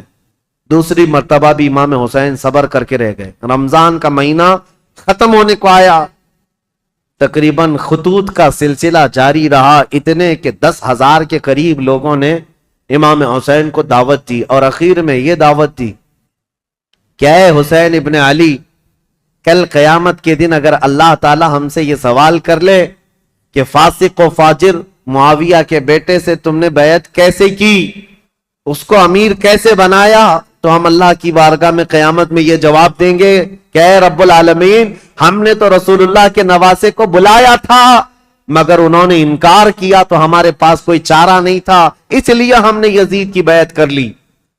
یہ تو ایموشنل بلیک میلنگ ہے۔ بہت سارے لوگ آج ہمیں یوں بولتے ہیں، پروگرام کی تاریخ دے دیجئے نہیں تو پورا علاقہ دیوبندی ہو جائے گا، پروگرام کی تاریخ دے دیجئے نہیں تو یہاں ایسا ہو جائے۔ میرے عزیزو، تمہارے ذمے بھی تو کچھ ہے، تمہارے ذمے بھی تو کوئی چیزیں ہیں۔ امام حسین نے اس خط کو پڑھنے کے بعد پھر سارے لوگوں سے مشورہ کیا، اور اس کے بعد کہا اب میرے لیے اتمام حجت کرنی ہوگی، یعنی مجھے تو جانا ہی ہوگا، کیونکہ انہوں نے قیامت کا واسطہ دے دیا ہے۔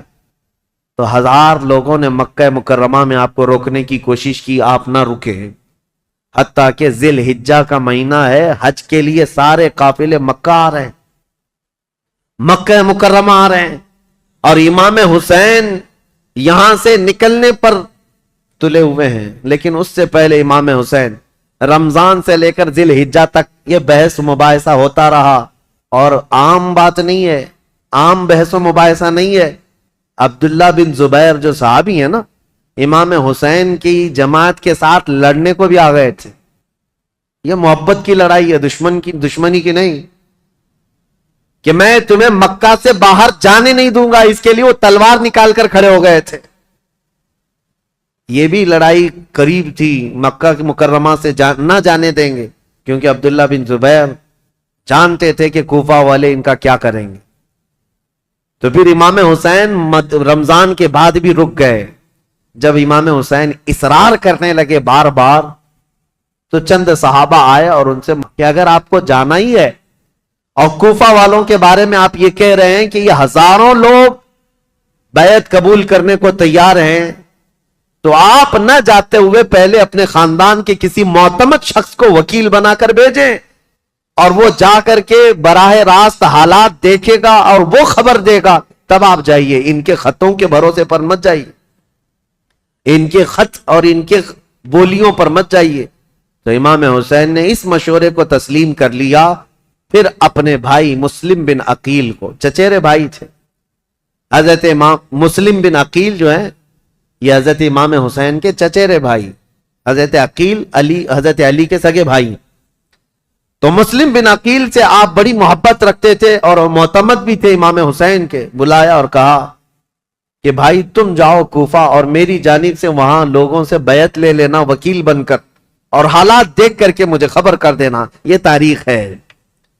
ایک طرف یزید ساری جگہوں پر اپنے سخت گیر حکام کو نافذ کر چکا ہے، بہت جلاد قسم کے گورنروں کو بٹھایا ہوا ہے، اور ایک طرف امام حسین رضی اللہ تعالیٰ عنہ اور ان کے حامیوں کا یہ ایک طریقے سے معاملہ چل رہا تھا، خلافت کو لے کر کے یہ باتیں چلی رہی تھی۔ تو حضرت امام حسین نے جب اپنے بھائی امام مسلم کو بھیجا تو وہ نکلے کوفہ کے لیے، اور جب وہ کوفہ جا رہے تھے تو تاریخ میں موجود ہے امام مسلم بن عقیل کے دو چھوٹے بچے محمد اور ابراہیم بھی ساتھ ہو گئے، کیونکہ وہ باپ کے بغیر رہتے نہیں تھے۔ امام مسلم بن عقیل اپنے دو بچوں کے ساتھ کوفہ کے لیے روانہ ہوئے۔ جیسے ہی کوفہ میں آئے، کوفہ والے جوق در جوق امام مسلم کا استقبال کرتے ہیں، اور اتنی بڑی تعداد میں استقبال کیا کہ تقریباً ایک ہی رات میں 12,000 لوگ آپ کے ہاتھ پر بیعت کیے۔ 12,000 لوگ امام مسلم بن عقیل کے ہاتھ پر امام حسین کا وکیل سمجھ کر بیعت کیا، اور جدھر دیکھو ادھر اہل بیت کا نعرہ، محبت علی کا نعرہ، امام حسین کی امارت اور خلافت کا نعرہ، ماحول رنگا رنگ ہے کوفہ کا۔ امام مسلم بن عقیل سیدھے مختار بن عبید ایک شخص ہے اس کے گھر جا کر قیام کرتے ہیں۔ مختار بن عبید وہاں سردار کی حیثیت رکھتا تھا، اور اس نے سارے لوگوں کو یہیں پر جمع کیا تھا، اور ساری باتیں یہیں سے چل رہی تھی۔ امام مسلم بن عقیل جیسے ہی گئے تو کوفہ کے اس وقت جو گورنر تھے وہ نعمان بن بشیر ایک صحابی رسول تھے، یزید کی طرف سے وہ گورنر تھے، نرم دل تھے اور نہایت ہی عجز و انکساری والے، تواضع والے انسان تھے۔ ان کو جب یہ بتایا گیا کہ امام مسلم بن عقیل کوفہ میں آئے ہیں اور لوگ جوق در جوق ان کے ہاتھ پر بیعت کر رہے ہیں، امام حسین کی بیعت لے رہے ہیں، تو انہوں نے دوسرے دن خطبہ دیا تھا اور کہا تھا کہ اے کوفہ والو، مجھے ڈر ہے یزید کو یہ خبر پہنچے گی تو وہ تم سب سے سختی کرے گا، اور پھر کوفہ والوں کی جان و مال خطرے میں ہوں گے۔ تو وہاں پر ایک شخص بیٹھا ہوا تھا جو یزید کا چمچا تھا، اس نے نعمان بن بشیر سے کہا آپ تو بڑے کمزور آدمی ہیں، مسلم بن عقیل کو بلا کر مار ڈالو، ختم کر دو، قتل کر دو، معاملہ ہی ختم ہو جائے گا۔ نعمان بن بشیر صحابی ہیں، کہتے ہیں اے ظالم تو کس انداز سے مجھے مشورہ دے رہا ہے؟ کہا تب تو پھر آپ کمزور لوگوں میں، ذلیل لوگوں میں، عزت والے لوگوں میں نہیں ہیں۔ انہوں نے نعمان بن بشیر نے ایک تاریخی جملہ کہا تھا، مجھے ایسی ذلت گوارا ہے جس میں رب کی عزت ہے، رب کی رضا ہے، اور مجھے ایسی عزت گوارا نہیں جس میں رب کی ناراضی ہو اور کسی کا خون میرے ہاتھ سے رنگا ہو۔ عزیزان، میرا ہاتھ کسی کے خون سے رنگا ہوا ہو۔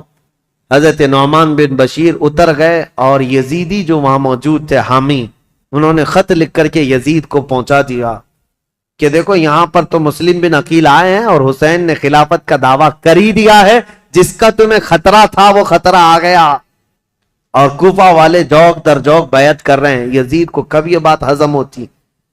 وہ تو کب سے تیاری کر رہا تھا، بلکہ اس کے باپ حضرت امیر معاویہ بھی اس کے تخت خلافت پر بیٹھنے کے لیے تیاریاں کیے ہوئے تھے، کئی لوگوں سے بات چیت کیے ہوئے تھے، حالات سازگار نہیں ہوئے تب تو ان کا انتقال ہو ہی گیا۔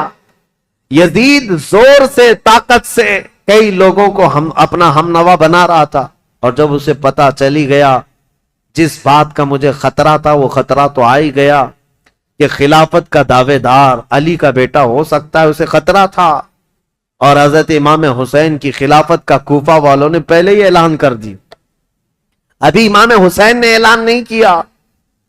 کوفہ والوں نے یہ اعلان کر دیا اور اپنے ہاتھ سے سب لوگوں نے بیعت کرنا شروع کر دیا تھا.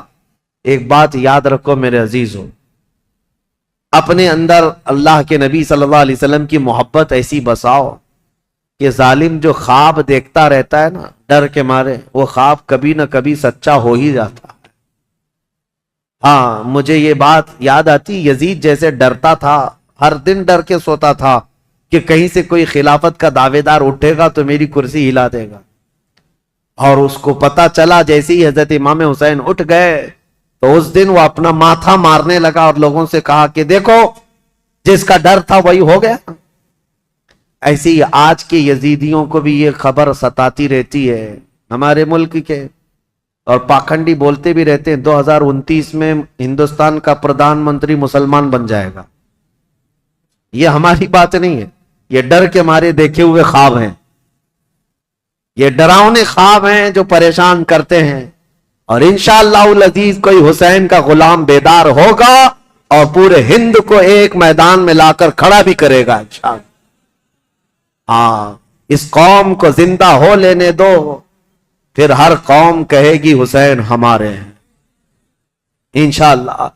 حضرت امام حسین کی طرف سے امام مسلم بن عقیل نے بیعت لینی شروع کی تو یہاں کوفہ پورا کا پورا ان کے دامن میں آ گیا. روزانہ ایک ایک گھر پر دعوت ہے. امام مسلم بن عقیل کو ارے وہ چلنے تک نہیں دیتے، ان کے شہزادوں کو سواریاں بنا لیتے، ان کے شہزادوں کو اپنی سواریوں پر بٹھا لیتے، اپنے کندھوں کو سواری بنا دیتے. اس طرح کی محبت پیش کرتے رہے.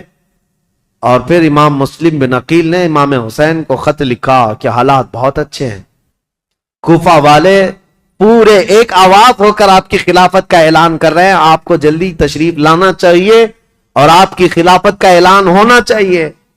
امام مسلم بن عقیل نے خط لکھ کر بھیجا، جس کام کے لیے آپ کو بھیجا گیا تھا وہ کام تو آپ نے کیا، عینی گواہ بھی تھے، آنکھوں سے دیکھا ہوا حال بیان کر دیا. اب امام حسین کے پاس جب یہ خط آیا تو اب مجھے بتاؤ، مکہ والے جو صحابہ امام حسین کو روک رہے تھے مت جاؤ مت جاؤ، امام حسین نے کہا تمہارے مشورے پر میں اپنے بھائی کو بھیجا. میرے بھائی نے بھی وہی خبر دی جو کوفہ والے اپنے خطوں میں لکھ کر کے بھیج رہے تھے. میرے بھائی پر تو مجھے اعتماد ہے، انہوں نے جو دیکھا وہ سچ بتایا. یہ خط تو آیا لیکن یزید کے ہاں سے جو معاملات سنگ دل کے بدلے اس طرح کہ اس نے مروان بن حکم کو بلایا اور پوچھا کہ یہ اس فتنے کو کیسے ختم کریں، یہ بغاوت کو کیسے سرو کریں. تو اس نے مشورہ دیا کہ نعمان بن بشیر یہ کمزور دل آدمی ہے، نرم دل آدمی ہے، اس کو اتار دو. حالانکہ صحابی رسول تھے، کہا اس کو اتار دو. اور عبید اللہ ابن زیاد یہ ایک نہایتی ظالم قسم کا جلاد آدمی تھا. اس کی ماں کے متعلق ہی مشہور تھا کہ زنا کرتی یا کرواتی رہی جس سے پیدا ہوا، اور اس کی ظلم کی داستانیں لوگوں میں مشہور تھیں. یہ بصرہ کا گورنر تھا. یزید نے فوراً لیٹر لکھ کر بھیجا کہ یہاں سے عبید اللہ بن زیاد سیدھے کوفہ جائے اور وہاں کے حالات کو اپنے ہاتھ میں کنٹرول کرے. عبید اللہ بن زیاد جیسے ہی یزید کا خط آیا وہ کوفہ نکلا. کوفہ جب گیا تو بھیس بدل کر کے آیا، چہرے پر نقاب ڈال کر کے مدینے کی طرف مکہ کی طرف سے جو راستہ آتا ہے اس راستے سے کوفہ میں آیا، کیونکہ کوفہ والے روز اس انتظار میں تھے کہ حیدر کرار کے شہزادے امام حسین تشریف لانے والے، رسول اللہ کے بیٹے کوفہ میں آنے والے. روز انتظار میں تھے کیونکہ امام مسلم نے خط لکھ کر کے بھیج دیا ہے، اب وہ آنے والے. تو ابن زیاد یہی دھوکہ دیتے ہوئے اسی راستے سے آیا کہ کوفہ والے یہ سمجھیں کہ حسین ابن علی آئے، اور کوفہ والے وہی سمجھے. خوب نعرے لگائے مرحبا بک یا ابن رسول اللہ، اے رسول اللہ کے شہزادے مرحبا مرحبا، آپ آ گئے ہمارے کوفہ میں. یہ ظالم کچھ بھی نہیں جواب دیتا تھا، پردہ ڈالے ہوئے جلوس میں چلتا رہا اونٹنی پر بیٹھ کر. اور جب دارالخلافہ پہنچا یا گورنر ہاؤس پہنچا تو وہاں پہنچتے ہی گورنر ہاؤس میں اندر گیا، دروازہ بند کیا، چھت پر کھڑے ہو کر پھر خطبہ دیا اور کہا ہے لوگوں یہ علی بن ابی طالب کا بیٹا حسین نہیں، میں عبید اللہ بن زیاد یزید کی طرف سے نیا گورنر بن کر آیا ہوں. نعمان بن بشیر کو معزول کیا جاتا ہے، آج سے کوفہ کے سارے معاملات میرے ہاتھ میں ہوں گے۔ کوفہ والے جو استقبال کرنے کے لیے آئے تھے ان کو سخت ترین خطبہ دیا، کہا ہے لوگوں سنو، جو سختی کرے گا اس کے ساتھ ہم سختی کریں گے، اور جو یزید کی بیعت کو انکار کرے گا ہم اس کو قتل کریں گے، باغیوں میں اس کا شمار ہوگا، اور جو کسی باغی کی حمایت کرے گا ہم اس کے ساتھ بھی سختی کا معاملہ کریں گے۔ اس کا پہلے ہی دن یہ جو خطبہ سنا لوگوں نے بہت ہی بیزاری کا اظہار کیا، برہمی کا اظہار کیا، لوگ چلے گئے۔ اب امام مسلم بن عقیل کے حالات اب بدلنے کو آ گئے، کوفہ والے بس گیدڑ بھپکی سے ڈر گئے، عبید اللہ بن زیاد کے ایک خطبے سے ڈر گئے، اور اس کے بعد دوسرے دن عبید اللہ بن زیاد نے کیا کیا، کوفہ کے جتنے قبیلے تھے، خاندان تھے، ان خاندانوں کے جو بڑے لوگ تھے، خاندان کا جو بھی رئیس ہوتا، ان سب کو اپنے گورنر ہاؤس میں بلایا، اور بلا کر کے اتنا سخت ڈرایا اور کہا تم میں سے کوئی بھی اگر مسلم بن عقیل کو اپنے گھر میں پناہ دیا یا دیتا ہوا نظر آیا تو میں تمہاری پھانسی کا پھندا یہیں پر لٹکاؤں گا، اور اس کے بعد تمہارے لیے وہ عبرتناک سزا ہوگی، اس لیے کہ یزید امیر المومنین کی طرف سے مجھے یہ آرڈر ہے۔ ایسے سخت احکامات دیا، اور اس کے بعد کوفہ والوں کو ڈرایا یہ کہہ کر کے کہ یزید کی طرف سے 30,000 کی فوج آ رہی ہے جو کوفہ کی اینٹ سے اینٹ بجا دے گی۔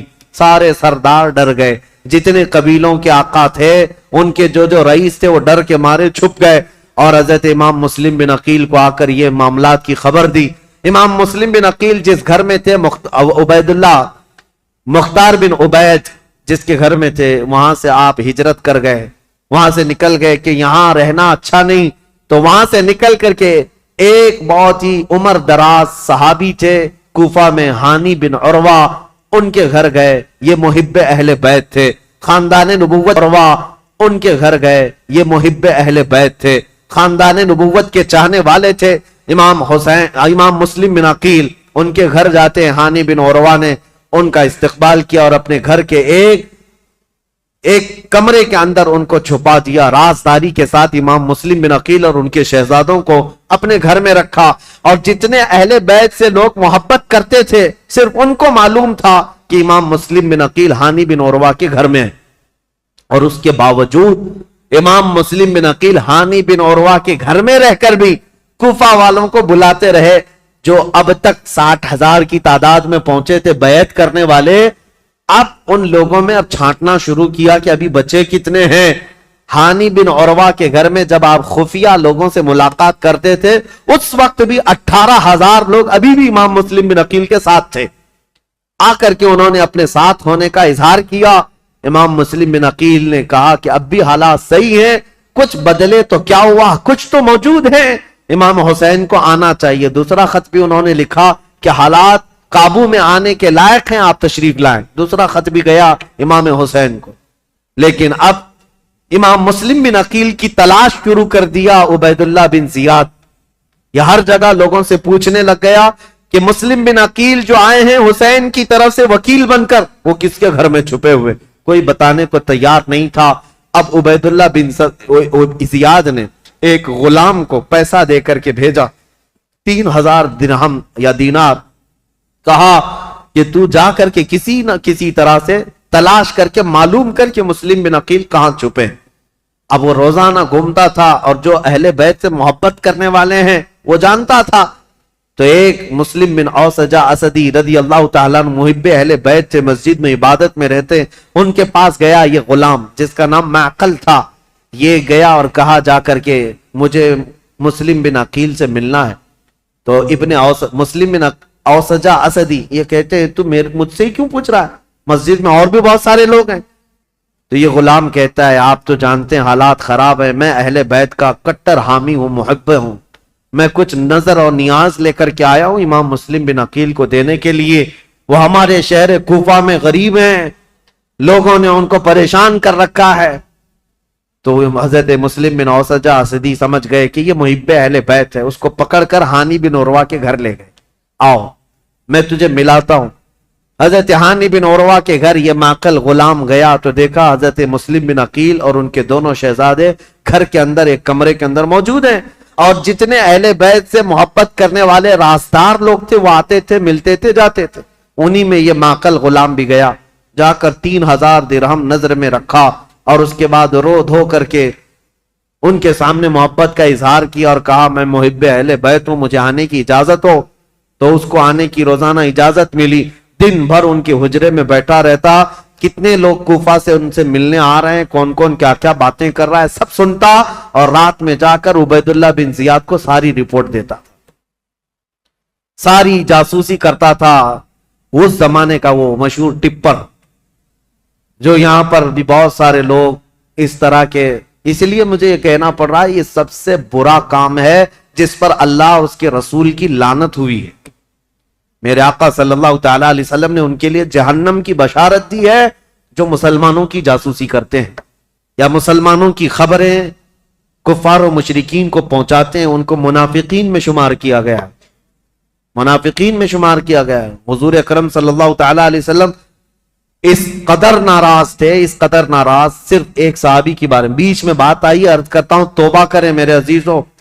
میں ممبئی کے ایک علاقہ جہاں گھنی آبادی ہے مسلمانوں کی, نام نہیں ذکر کر رہا ہوں کیونکہ ریکارڈ ہوتا ہے اور ہر جگہ چیزیں پہنچتی ہیں. ایک گھنی آبادی کا علاقہ ہے, وہاں جانے کے بعد ایک حاجی صاحب ہے, ان سے ملاقات ہوئی تو لوگوں کے کاروبار پوچھ رہے تھے.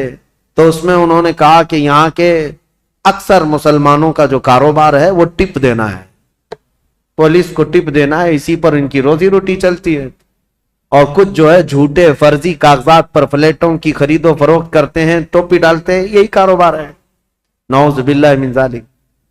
ان باتوں میں ہماری قوم کو سب سے زیادہ بدنام کیا گیا ہے یا ہوگا. 500 روپے 1000 روپے کے لیے کیا کوئی اپنی قوم بیچ دے گا؟ کوئی اپنی قوم بیچ دے گا؟ میرے عزیزوں, تم ہرگز یہ مت سمجھنا کہ تمہاری خبریں دینے سے تم ان کے سامنے عزیز بن جاؤ گے. وہ ایسے کتے ہیں کہ ایک شکار کے بعد دوسرا شکار تم ہی ہوگے, تمہارا ہی نمبر ہو.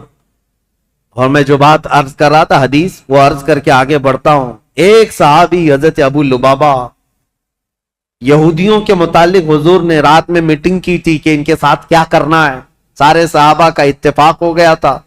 یہودی چونکہ دھوکہ دیے تھے مدینے والوں کو, میٹنگ میں بات پاس ہو گئی کہ کیا کرنا ہے. لیکن حضور نے رات میں یہ کہا تھا کہ کوئی بھی اس بات کی خبر باہر نہیں پہنچائے گا, یہ رسول اللہ کا راز ہے.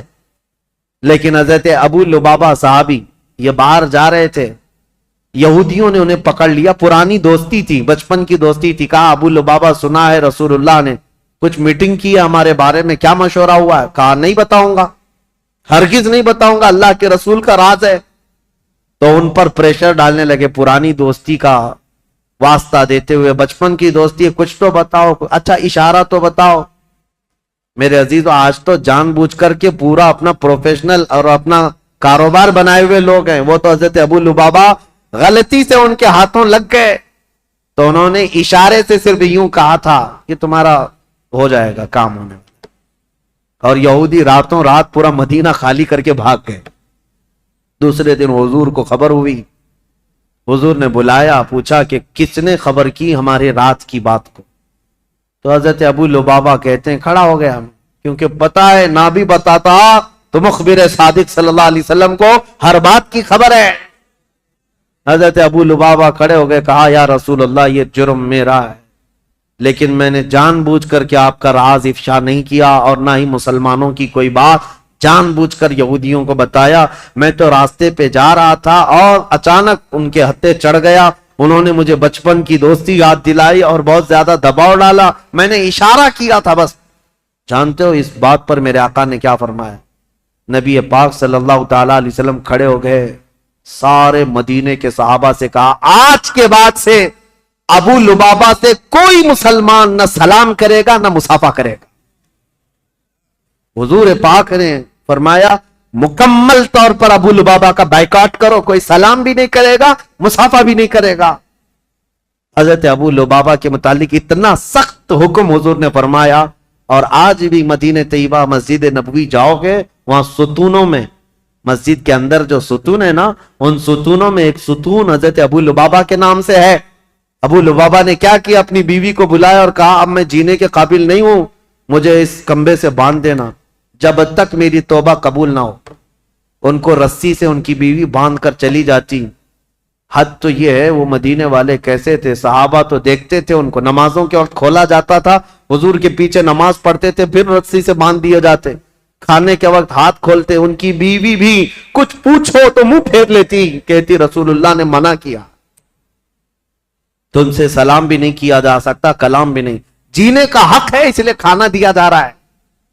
بیوی تک نہیں بات کرتی تھی۔ حضرت ابو لبابہ پر یہ دن ایک دن دو دن کا بائیکاٹ نہیں، تقریباً 33 دن تک چلا۔ حضور نماز پڑھاتے تھے لیکن ان سے ملتے نہیں تھے، اور اللہ رب العزت ان کی توبہ کا اعلان فرماتا ہے، حضور پر وہی آتی ہے جن سے یہ غلطی ہو گئی، اے رسول اللہ نے انہیں بخش دیا، معاف کر دیا۔ حضور اپنے ہاتھوں سے رسی کھولتے۔ یہ بات بیچ میں آئی ہے تو اس لیے مجھے عرض کرنا ہے، کچھ لوگوں کو ایسا لگتا ہے مسلمانوں کی جاسوسی کرنا، ان کی خبریں لے جا کر کے بڑے عہدے داروں کو بتانا، ٹپ دینا، اس میں ہماری عزت بڑھے گی۔ زیادہ سے زیادہ کیا ہوگا تمہارا؟ چند جرائم میں پولیس تمہیں معاف کر دے گی، اتنا ہی، کچھ نہیں ہے۔ عزت حاصل کرو اللہ کی بارگاہ میں۔ ہونا تو یہ چاہیے کہ اپنی قوم اور اپنی جماعت کے متعلق پہلے تو حالات ایسے ہوتے تھے کہ ہمارے بڑے، ہمارے بزرگ بتاتے ہیں کہ دوسروں کو ہماری جماعت کیا ہمارے محلے میں آنے سے پہلے اجازت لینی پڑتی تھی، اتحاد ہوتا، یونٹی ہوتی۔ آج ہر کوئی ایک دوسرے کے پیچھے پڑا ہوا ہے، اس کی جاسوسی وہ کرے، اس کی جاسوسی یہ کرے، جاسوسی میں پوری زندگی گزر جا رہی۔ قیامت کے دن اللہ کی بارگاہ میں کیا کہو گے؟ اور قرآن کا 26ویں پارے کی یہ آیت بھی یاد رکھو، اللہ نے فرمایا اجتنبوا کثیرا من الظن، اللہ فرماتا ولا تجسسوا، لوگوں کی جاسوسی مت کرو۔ اور جو جاسوسی کرتا ہے مومن کے لیے یا غیبت کرتا ہے اس کے لیے اللہ قرآن میں فرماتا گویا کہ وہ اپنے مرے ہوئے بھائی کا گوشت کھاتا ہے، مرے ہوئے بھائی کا گوشت کھاتا ہے۔ میں ان سب سے کہوں گا ظالموں، مردہ کھانے والوں، توبہ کر لو، ابھی دن باقی ہیں، ابھی دن باقی ہیں۔ تم نے جن لوگوں کو ذلیل کرنے کے لیے آج تخت پر بیٹھے ہوئے لوگوں کی رضامندی حاصل کرنے کے لیے مسلمانوں کی خبریں لے جا کر پہنچاتے ہو، دن بدلیں گے، وقت بدلے گا، پھر تمہاری حالت ایسی ہوگی، نہ تم اپنی قوم کے ہوگے نہ کسی اور قوم کے ہوگے، تمہیں منافقین میں شمار کیا جائے گا۔ توبہ کر لو۔ امام مسلم بن عقیل کی خبریں پہنچانے والا وہ ماکل غلام، اس کے ساتھ یہی ہوا 3000 درہم دے کر کے نذرانہ اور ساری رپورٹیں لا کر عبید اللہ بن زیاد کے پاس پہنچاتا تھا۔ عبید اللہ بن زیاد ساری باتیں سنتا رہا اور ہانی بن عروہ کو ایک دن بلا لیا، کہا ہانی بن عروہ سے اس کے پرانے تعلقات تھے، لیکن ہانی بن عروہ جب سے وہ آیا تھا ملنے نہیں گئے تھے۔ بلایا، اچانک گورنر ہاؤس پہ، کہا کیا بات ہے ہانی بن عروہ، ہم سے ملاقات نہیں کر رہے ہو؟ کہا میں بیمار تھا اس لیے نہیں آیا۔ کہا بیمار نہیں، تم تو فتنوں میں مبتلا ہو، امیر المومنین کے خلاف فتنہ کرنے کا گھر کو اڈا بنا رکھا ہے، مسلم بن عقیل کو تم سہارا دیے ہوئے ہو، روزانہ پلاننگ کرتے ہو اپنے گھر میں اور خلافت کے خلاف لوگوں کو بغاوت پر ابھار رہے ہو۔ حضرت ہانی بن عروہ نے کہا ایسا تو نہیں کر رہا میں۔ تو اس نے وہ غلام کو سامنے پیش کیا، کہا اس کو پہچانتے ہو؟ کہا ہاں یہ تو محب اہل بیت ہے۔ وہ ماکل بن یسار جو غلام تھا، اس نے کہا میں کوئی محب اہل بیت نہیں، میں عبید اللہ بن زیاد کا سپاہی ہوں، میں ان کی طرف سے آیا کرتا تھا۔ ہانی بن عروہ دیکھ کر دنگ رہ گئے، مسلمان کو اگر کسی نے ڈنک مارا ہے تو دوسرا مسلمان ہی مارا ہے۔ اکثر یہی ہوا ہے تاریخ میں، جب تک اپنا کوئی گھر کا بھیدی نہیں ہوتا تب تک کوئی دشمن ہم پر غالب نہیں ہوتا۔ پوری تاریخ میں دیکھیں آپ، یہی ہوتا رہا ہے۔ ہانی بن عروہ نے کہا تو اب یہ تیری جاسوسی تھی تو سن لے، حقیقت بات یہ ہے مسلم بن عقیل خود آئے ہیں میرے گھر اور وہ اہل بیت سے ہیں، میں ان کو منع نہیں کر سکتا، اس لیے میں اپنے گھر میں رکھا ہوں۔ مسلم بن عقیل کی ابھی یہ بات چل رہی تھی، کوفہ میں یہ بات گردش کرنے لگ گئی کہ وہ قبیلہ بنی مزعج کے تھے، ایک قبیلہ تھا بنی مزعج، اس قبیلے کے ہانی بن عروہ سردار تھے، مشہور ہو گئی، ہانی بن عروہ کا قتل ہو گیا، ان کو مارا گیا، تب سارے ان کے خاندان کے لوگ اور سب کے سب جمع ہو گئے. یہ تعداد بھی قریب 12,000 کی تھی. امام مسلم بن عقیل اس میں باہر نکل کر کے آ گئے، کوفہ کے جتنے لوگ ہیں ان کو لے کر گورنر ہاؤس کا گھیراؤ کر لیا، سب کو باہر جمع کر لیا. امام مسلم بن عقیل نے کہا اس وقت تک نہیں جائیں گے جب تک ہانی بن عروہ کے قتل کے بارے میں ہم ابن زیاد سے بدلہ نہ لیں گے. کوفہ والے نعرہ لگاتے ہوئے آ گئے. یہ وقت بھی ایسا تھا، امام مسلم بن عقیل چاہتے تو پورے گورنر ہاؤس کو تباہ کر دیتے، لیکن جب 12,000 لوگ آئے تھے تو ابن زیاد نے کیا کیا، ہانی بن عروہ کو اس نے قتل نہیں کیا تھا، وہیں گورنر ہاؤس میں قید کر کے رکھا تھا، بوڑھے صحابی تھے، ان کو پکڑ کر کے چھت پر لایا گیا اور یہ زور زبردستی ان سے کہا گیا اپنے قبیلے والوں سے کہہ دو واپس چلے جائیں، اپنے قبیلے والوں سے کہہ دو مسلم بن عقیل کا ساتھ چھوڑ دیں ورنہ ہانی بن عروہ تمہارا قتل ہو جائے گا، ٹکڑے ہو جائیں گے. ہانی بن عروہ چھت پر آئے اور اعلان کیا، اے لوگوں میں زندہ ہوں، مجھے نہیں مارا گیا ہے، لیکن بات یہ ہے فتنہ و فساد ہو رہا ہے، تم لوگ سب منتشر ہو جاؤ.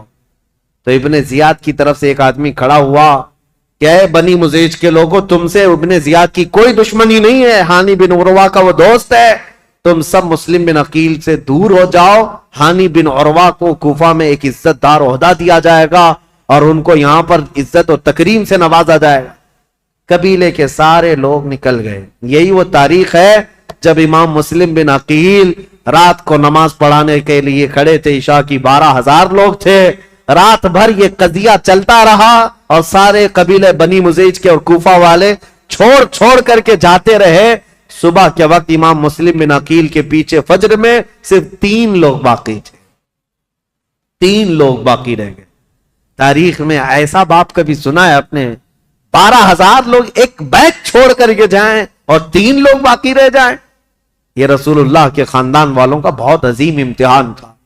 امام مسلم بن عقیل نے دیکھا کہ یہ سارے چھوڑ کر چلے گئے، لیکن ہوا کیا، سب کے جانے کے بعد حضرت امام مسلم بن عقیل اب تیسرا گھر ڈھونڈنے والے تھے کہ کسی کے گھر تو رکوں جا کر. پہلے مختار بن عبید کے گھر میں تھے، دوسرے ہانی بن عروہ کے گھر میں. اب حضرت امام مسلم بن عقیل جہاں سے گزرتے تھے کوفہ والے اپنا گھر بند کر دیتے تھے، کوفہ والے گھر بند کر دیتے، ان کی وجہ سے ہمارے اوپر عذاب آ جائے گا، یہ ابن زیاد ہمیں چھوڑے گا نہیں، ہمیں مار ڈالے گا. امام مسلم بن عقیل گھومتے رہے، پھرتے رہے، دن بھر کسی نے آپ کے لیے دروازہ نہیں کھولا، کوئی دروازہ نہیں کھولا، بھوکے اور پیاسے کوفہ میں. یہ وہ کوفہ ہے جو 3 دن میں بدل گیا. عبید اللہ بن زیاد کے آتے ہی پورے لوگوں کی طبیعت چینج ہو گئی. ایک عورت تھی طوعا نام کی، وہ اہل بیت سے محبت کرنے والی، امام مسلم بن عقیل کو دیکھتی ہے اور لے کر کے آ جاتی ہے، میرے گھر میں رک جائے، چاہے پورا زمانہ مخالف ہو جائے میں اپنی جان کی بازی لگا دوں گی، لیکن رسول اللہ کے گھر والوں کو اس طرح میں راستوں پر گھومتا پھرتا نہیں دیکھ سکتی، آپ آئیں میرے گھر. امام مسلم بن عقیل اس عورت کے گھر گئے. تو یہ عورت بڑی جانثار تھی. اب ادھر ہوا یہ کہ ہانی بن عروہ کا قبیلہ تو چلا گیا، اب ہانی بن عروہ کو جو اس نے دعویٰ کیا تھا کہ ان کو عزت سے نوازا جائے گا، کچھ نہیں. ان کو دوسرے دن کھڑا کیا گورنر ہاؤس میں، کہا مسلم بن عقیل کو میرے حوالے کر دو. ہانی بن عروہ نے کہا میں اپنا سارا گھر اور اپنی جان تیرے حوالے کر سکتا ہوں، مسلم بن عقیل کو تیرے حوالے نہیں کروں گا. اب ان کی دوستی بھی ختم ہو گئی. ہانی بن عروہ نے جب ایسی سختیاں کی تو عبید اللہ بن زیاد نے فوجیوں سے کہا کہ اس بوڑھے کو باہر لے جاؤ اور رسی سے باندھ کر کے راستوں پر کھینچو تاکہ کوفہ والے دیکھتے رہے. ہانی بن عروہ کو عبید اللہ بن زیاد کے ظالم فوجی رسیوں سے باندھ کر کوفہ کی گلیوں میں کھینچتے رہے. صحابی رسول ہیں، بوڑھے صحابی تھے، 80 سال کی عمر تھی. جب گلیوں میں کھینچا تھا وہ کھڑے ہو کر پوچھتے تھے، چیختے تھے، کوئی ہے، کوئی مجھے لاٹھی تو دے دے، کوئی رسی تو دے دے، میں کسی سے حفاظت کر لوں. ان کا خود کا قبیلہ بھی قریب آنے کو تیار نہیں، یہاں تک کہ گھماتے پھراتے ان کو گورنر ہاؤس پر لایا گیا. جب انہوں نے سخت جملے کہے، اے عبید اللہ بن زیاد سن لے میں گواہی دیتا ہوں تو کذاب ابن کذاب ہے، اور جس کی خلافت کا تو دعویٰ کرتا ہے یزید وہ سب سے بڑا دجال ہے، کذاب ہے۔ اس بات پر عبید اللہ بن زیاد نے حکم دیا اور ہانی بن عروہ رضی اللہ تعالیٰ عنہ کو پٹک کر کے قتل کر دیا گیا، صحابی رسول کو شہید کر دیا گیا۔ میرے عزیزوں، یہاں سے کوفہ میں جو اہل بیت اطہار کے جانثاروں کی شہادت شروع ہوئی، اس میں پہلے ہانی بن عروہ تھے، اور اس کے بعد وہ مسلم بن اوسجہ اسدی جو محب اہل بیت تھے ان کا قتل ہوا۔ پھر آپ ڈھونڈنے کے لیے بھیجا کہ جہاں کئی مسلم بن عقیل ہیں ان کو ڈھونڈ کر کے لاؤ۔ یہ حالات ہوتے رہے، اور توعا نام کی عورت کے گھر مسلم بن عقیل تھے۔ اتفاق ایسا کہ اس توعا نامی عورت کا جو بیٹا تھا محمد بن اشعث، وہ ابن زیاد کے درباری تھا، فوجی تھا، اور اس کو خبر ملی تو ابن زیاد سے آ کر کے کہا میری ماں نے پناہ دے رکھی ہے مسلم بن عقیل کو، لیکن میری ماں بہت ڈھیٹ ہے، مانے گی نہیں، وہ مجھ سے بھی لڑ جائے گی، مسلم بن عقیل کو حوالے نہیں کرے گی، تو کیا کیا جائے؟ ابن زیاد نے پوچھا تو اس نے کہا بیٹے نے میرے ساتھ 10 فوجیوں کو بھیجو، کسی نہ کسی طرح گرفتار کر کے لاؤں گا۔ تو 10 فوجیوں کو یا 12 فوجیوں کو لے کر یہ محمد بن اشعث آیا اور اپنی ماں سے آ کر کہا کہ ماں تو ایک مجرم کو پناہ دی ہے، ماں تو نے ایک غدار کو اور دھوکے باز کو اور خلافت کے باغی کو پناہ دیا ہے، تجھے پتہ نہیں انجام کیا ہے؟ توعا باہر نکلی اور کہا مجھے افسوس ہے اس دن پر جس دن میں نے تجھے دودھ پلایا تھا، اس دن پر مجھے افسوس ہے، اور تو کہتا ہے میں نے باغی کو پناہ دی ہے؟ نہیں، در حقیقت میں نے رسول اللہ کے گھر کو اپنے گھر میں بسایا ہے، میں نے رسول اللہ کے گھر کو اپنے گھر میں بسایا ہے۔ مسلم بن عقیل تیرے حوالے نہیں ہوں گے۔ اپنے بیٹے سے وہ لڑ گئی۔ اب یہ 12 لوگ امام مسلم بن عقیل کو پکڑنے آئے تو پہلی مرتبہ امام مسلم بن عقیل کو تلوار نکالنی پڑی۔ کوفہ میں پہلی مرتبہ جب تلوار نکالی تو یہی 10-12 سے آپ کا مقابلہ ہوا، اور یہ 10-12 کیا، یہ حیدر کرار رضی اللہ تعالیٰ عنہ کے گھر کا شیر ہے۔ مسلم بن عقیل کی تلوار چمکتی تھی اور سامنے وہ بھاگے پھرتے تھے کتوں کی طرح، کوئی پکڑنے کو آتا نہیں تھا، یہاں تک کہ ایک شخص قریب آیا اور امام مسلم بن عقیل پر حملہ کرنے لگا۔ آپ کا اس کی تلوار منہ پر گری جس سے آپ کا ہونٹ کٹ گیا، امام مسلم بن عقیل کا ہونٹ کٹ گیا۔ امام مسلم بن عقیل، سخت شدت کی دھوپ ہے اس دن، توعا نامی خاتون سے کہتے ہیں اے محب اہل بیت، جانثاران اہل بیت کی خاتون، مجھے تھوڑا پانی دے دے، میں پانی پیوں گا اور ان کا کام تمام کروں۔ خاتون پانی لائی، ایک کھٹورے میں پانی لائی۔ امام مسلم بن عقیل پانی کے لیے جیسی کھٹوری آگے کرتے ہیں، خون پورا اس پانی میں گرتا۔ آپ نے پانی پھینک دیا کہ خون کا قطرہ پانی میں مل جائے تو حرام ہے، پانی نہیں پیا جا سکتا، خون پینا حرام ہے۔ دوسری کھٹوری لائی گئی، آپ جب لبوں کے قریب لگاتے اس میں بھی خون ٹپکتا تھا۔ آپ نے وہ پانی بھی چھوڑ دیا، کہا صاف پانی پینا مسلمان کے لیے حلال ہے، خون جس پانی میں مل جائے وہ حرام ہے، میں حرام پانی اخیر وقت نہیں پی سکتا۔ تیسری مرتبہ لایا گیا، تیسری مرتبہ بھی وہ کھٹوری خون سے لال ہو گئی۔ آپ نے رکھ دیا اور کہا شاید اب میری زندگی میں دنیا کا پانی نہیں ہے۔ امام مسلم بن عقیل لڑنے کے لیے پھر باہر آئے تو ان ظالموں نے کیا کہا، محمد بن اشعث وغیرہ نے کہا مسلم ہم تم سے لڑنا نہیں چاہتے، امان دیتے ہیں۔ ایک شخص اس میں سے کہا میں امان دیتا ہوں، بس بات اتنی ہے کہ تم چلو عبید اللہ بن زیاد کے سامنے، تمہارے آمنے سامنے گفتگو ہو جائے، ہم اتنا ہی کہتے ہیں۔ جیسے آج بھی آتے ہیں نا پولیس والے، صرف بات کرنا ہے، بات کرنے کے لیے جانا ہے۔ امام مسلم بن عقیل سے کہا صرف بات کرنے کے لیے چلو۔ اور اس وقت عربوں میں امان دینے کا مطلب یہ ہوتا ہے کہ پھر جنگ نہیں ہوتی، اور اس کے لیے جس نے امان دیا وہ تلوار اٹھا لیتا، عرب میں یہ دستور تھا۔ تو امام مسلم بن عقیل نے اپنی تلوار چھوڑ دی، کہا چلو ٹھیک ہے تم نے امان دے دی، میں چلتا ہوں ابن زیاد کے پاس گفتگو کروں گا۔ جب جانے لگے اور اس وقت جیسے ہی ان کی بگی میں بٹھایا گیا، گھوڑے پر بٹھایا گیا، تو ظالموں نے پیچھے سے ان کے ہاتھ باندھنا شروع کر دیا۔ امام مسلم بن عقیل کے ہاتھ باندھے. آپ نے پوچھا جب تم نے امان دے دیا اور صرف بات ہی کرنا ہے تو پھر یہ ہاتھ باندھنا کیوں شروع کیا؟ یہ پہلی غداری ہے تمہاری. کہا نہیں ابن زیاد کے پاس چلو. جب وہاں پہنچے تو آپ کو اس انداز سے نہیں لے جایا گیا جیسے بلایا گیا تھا، کھینچ کر کے بے عزتی کے ساتھ لایا گیا، عبید اللہ بن زیاد کے سامنے لایا گیا. اب یہ جو مکالمہ ہوا ہے، جو گفتگو ہوئی ہے، ابن زیاد نے اب گفتگو شروع کی اور کہا اے مسلم بن عقیل، کیا تم یہ فتنہ پروری کر رہے ہو؟ یہاں کے لوگ امن و امان میں تھے، یہاں کے لوگ حسب عادت بہت اچھے مزاج کے تھے، اور تم نے آ کر فتنہ ڈال دیا اور حقیقی خلیفہ کے خلاف بغاوت کیا. امام مسلم بن عقیل نے کہا نہ ہم فتنہ کرنے کے لیے آئے اور نہ یہاں کے لوگ امن و امان میں تھے. ہم کو یہ خبر دی گئی کہ یہاں تیرے باپ کی حکومت ظلم کے ساتھ قائم کی گئی ہے اور ان کے ساتھ کوفہ والوں کے ساتھ ظلم ہوتا تھا. ہم ان کو زمانے رسول کی خلافت یا زمانے رسول کی حالت پر لانے کے لیے اپنا شہر چھوڑ کر آئے ہیں. تو ابن زیاد نے کہا اے مسلم بن عقیل، تم کو اتنی فکر ہو گئی؟ تم تو مدینے میں شراب پینے والے لوگ.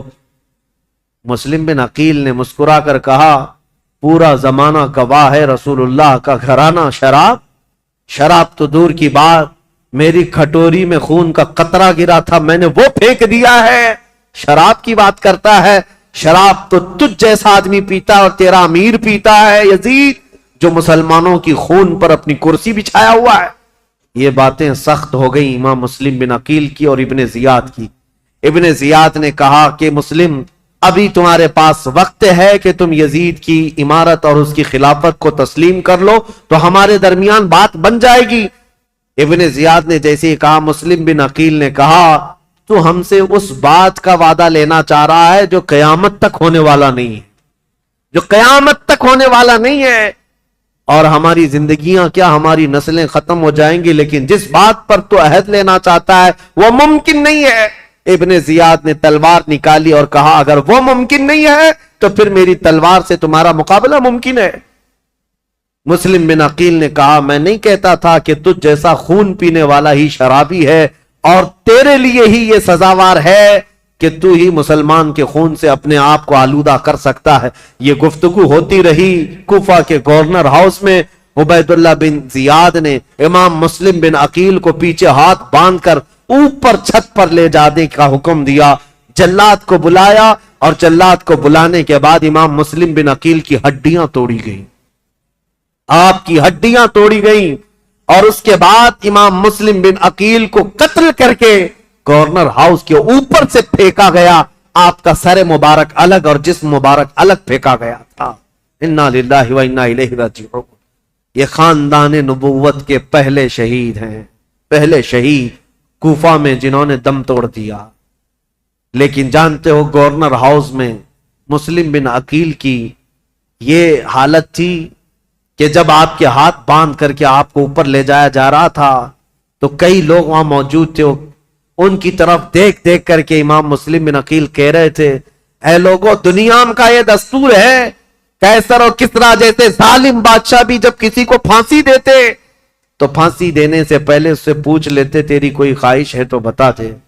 یہ کیسی حکومت تمہاری آ گئی؟ کیا مجھ سے کوئی پوچھنے والا نہیں ہے؟ تو لوگ کہتے اگر کوئی چیز جانتے چاہتے ہو تو بتاؤ. امام مسلم بن عقیل یہ کہہ رہے تھے میں یہ نہیں چاہتا کہ میرے بچوں کی دیکھ بھال ہو، میں یہ نہیں چاہتا کہ میرے گھر بار میری جائیداد کا خیال ہو، میں یہ بھی نہیں چاہتا کہ میرے بعد میری خبر مدینے پہنچائی جائے.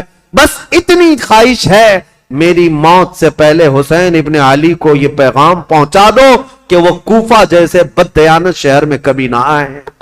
میرا یہ پیغام پہنچا دو کہ وہ اس شہر میں نہ آنے پائیں، اس لیے کہ اس نواز رسول کے ساتھ اگر ایسا ہوا جیسا میرے ساتھ ہو رہا ہے تو قیامت کے دن میں ان کو کیا منہ دکھاؤں گا.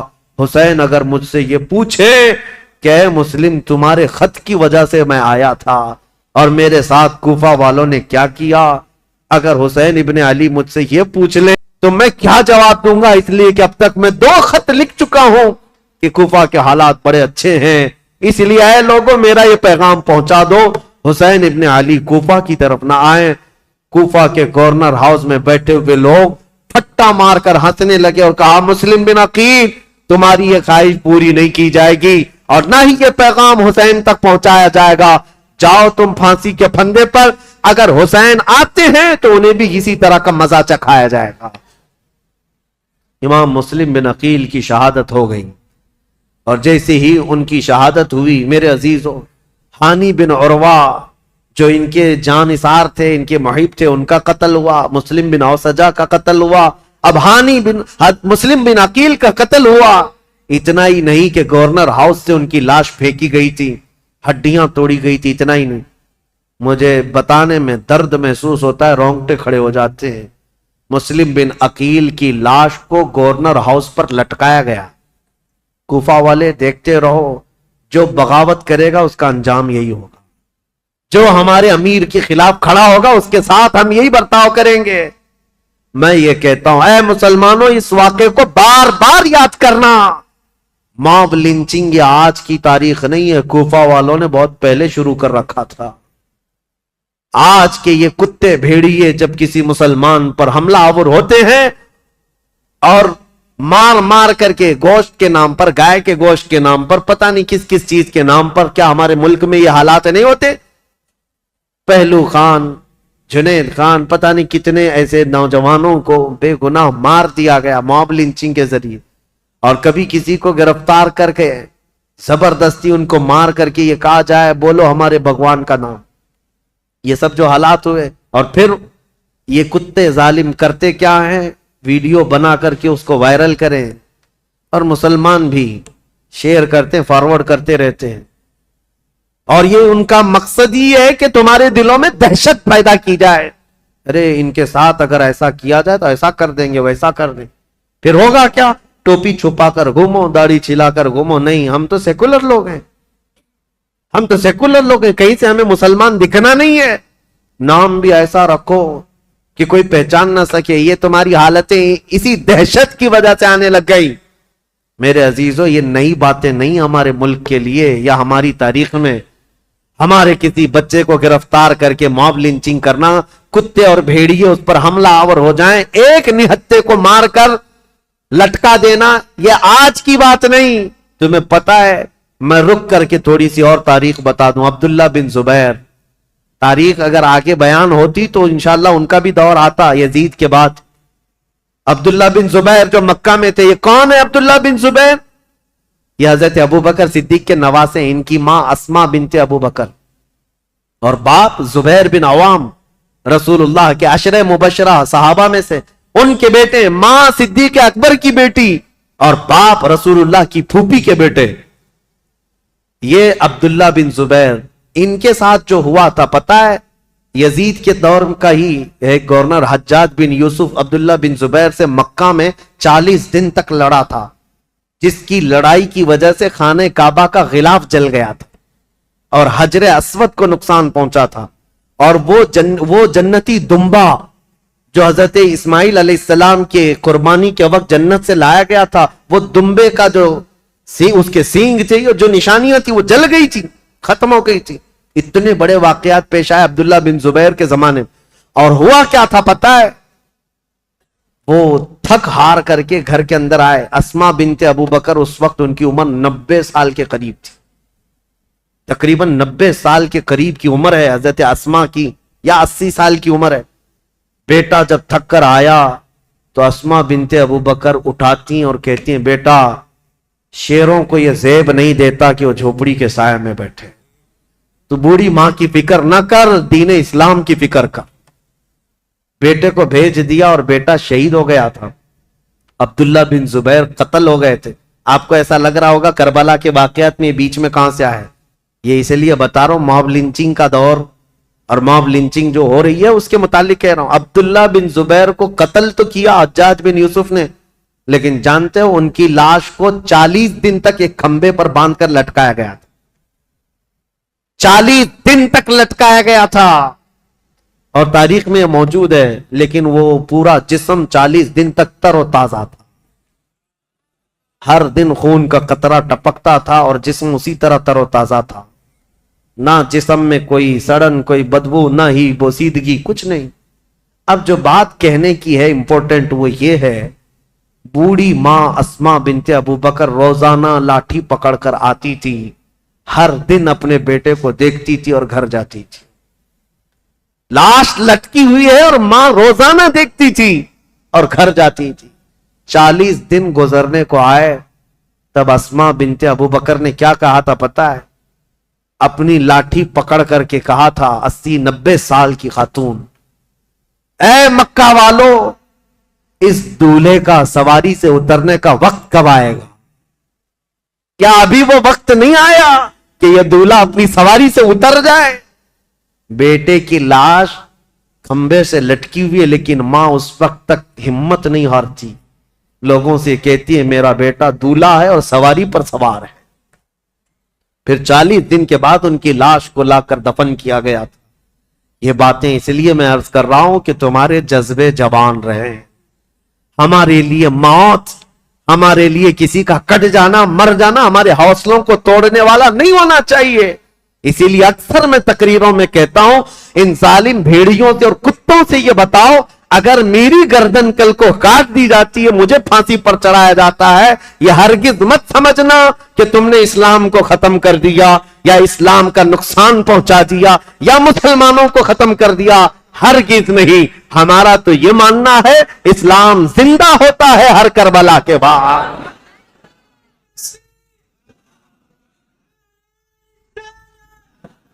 اسلام زندہ ہوتا ہے ہر کربلا کے بعد.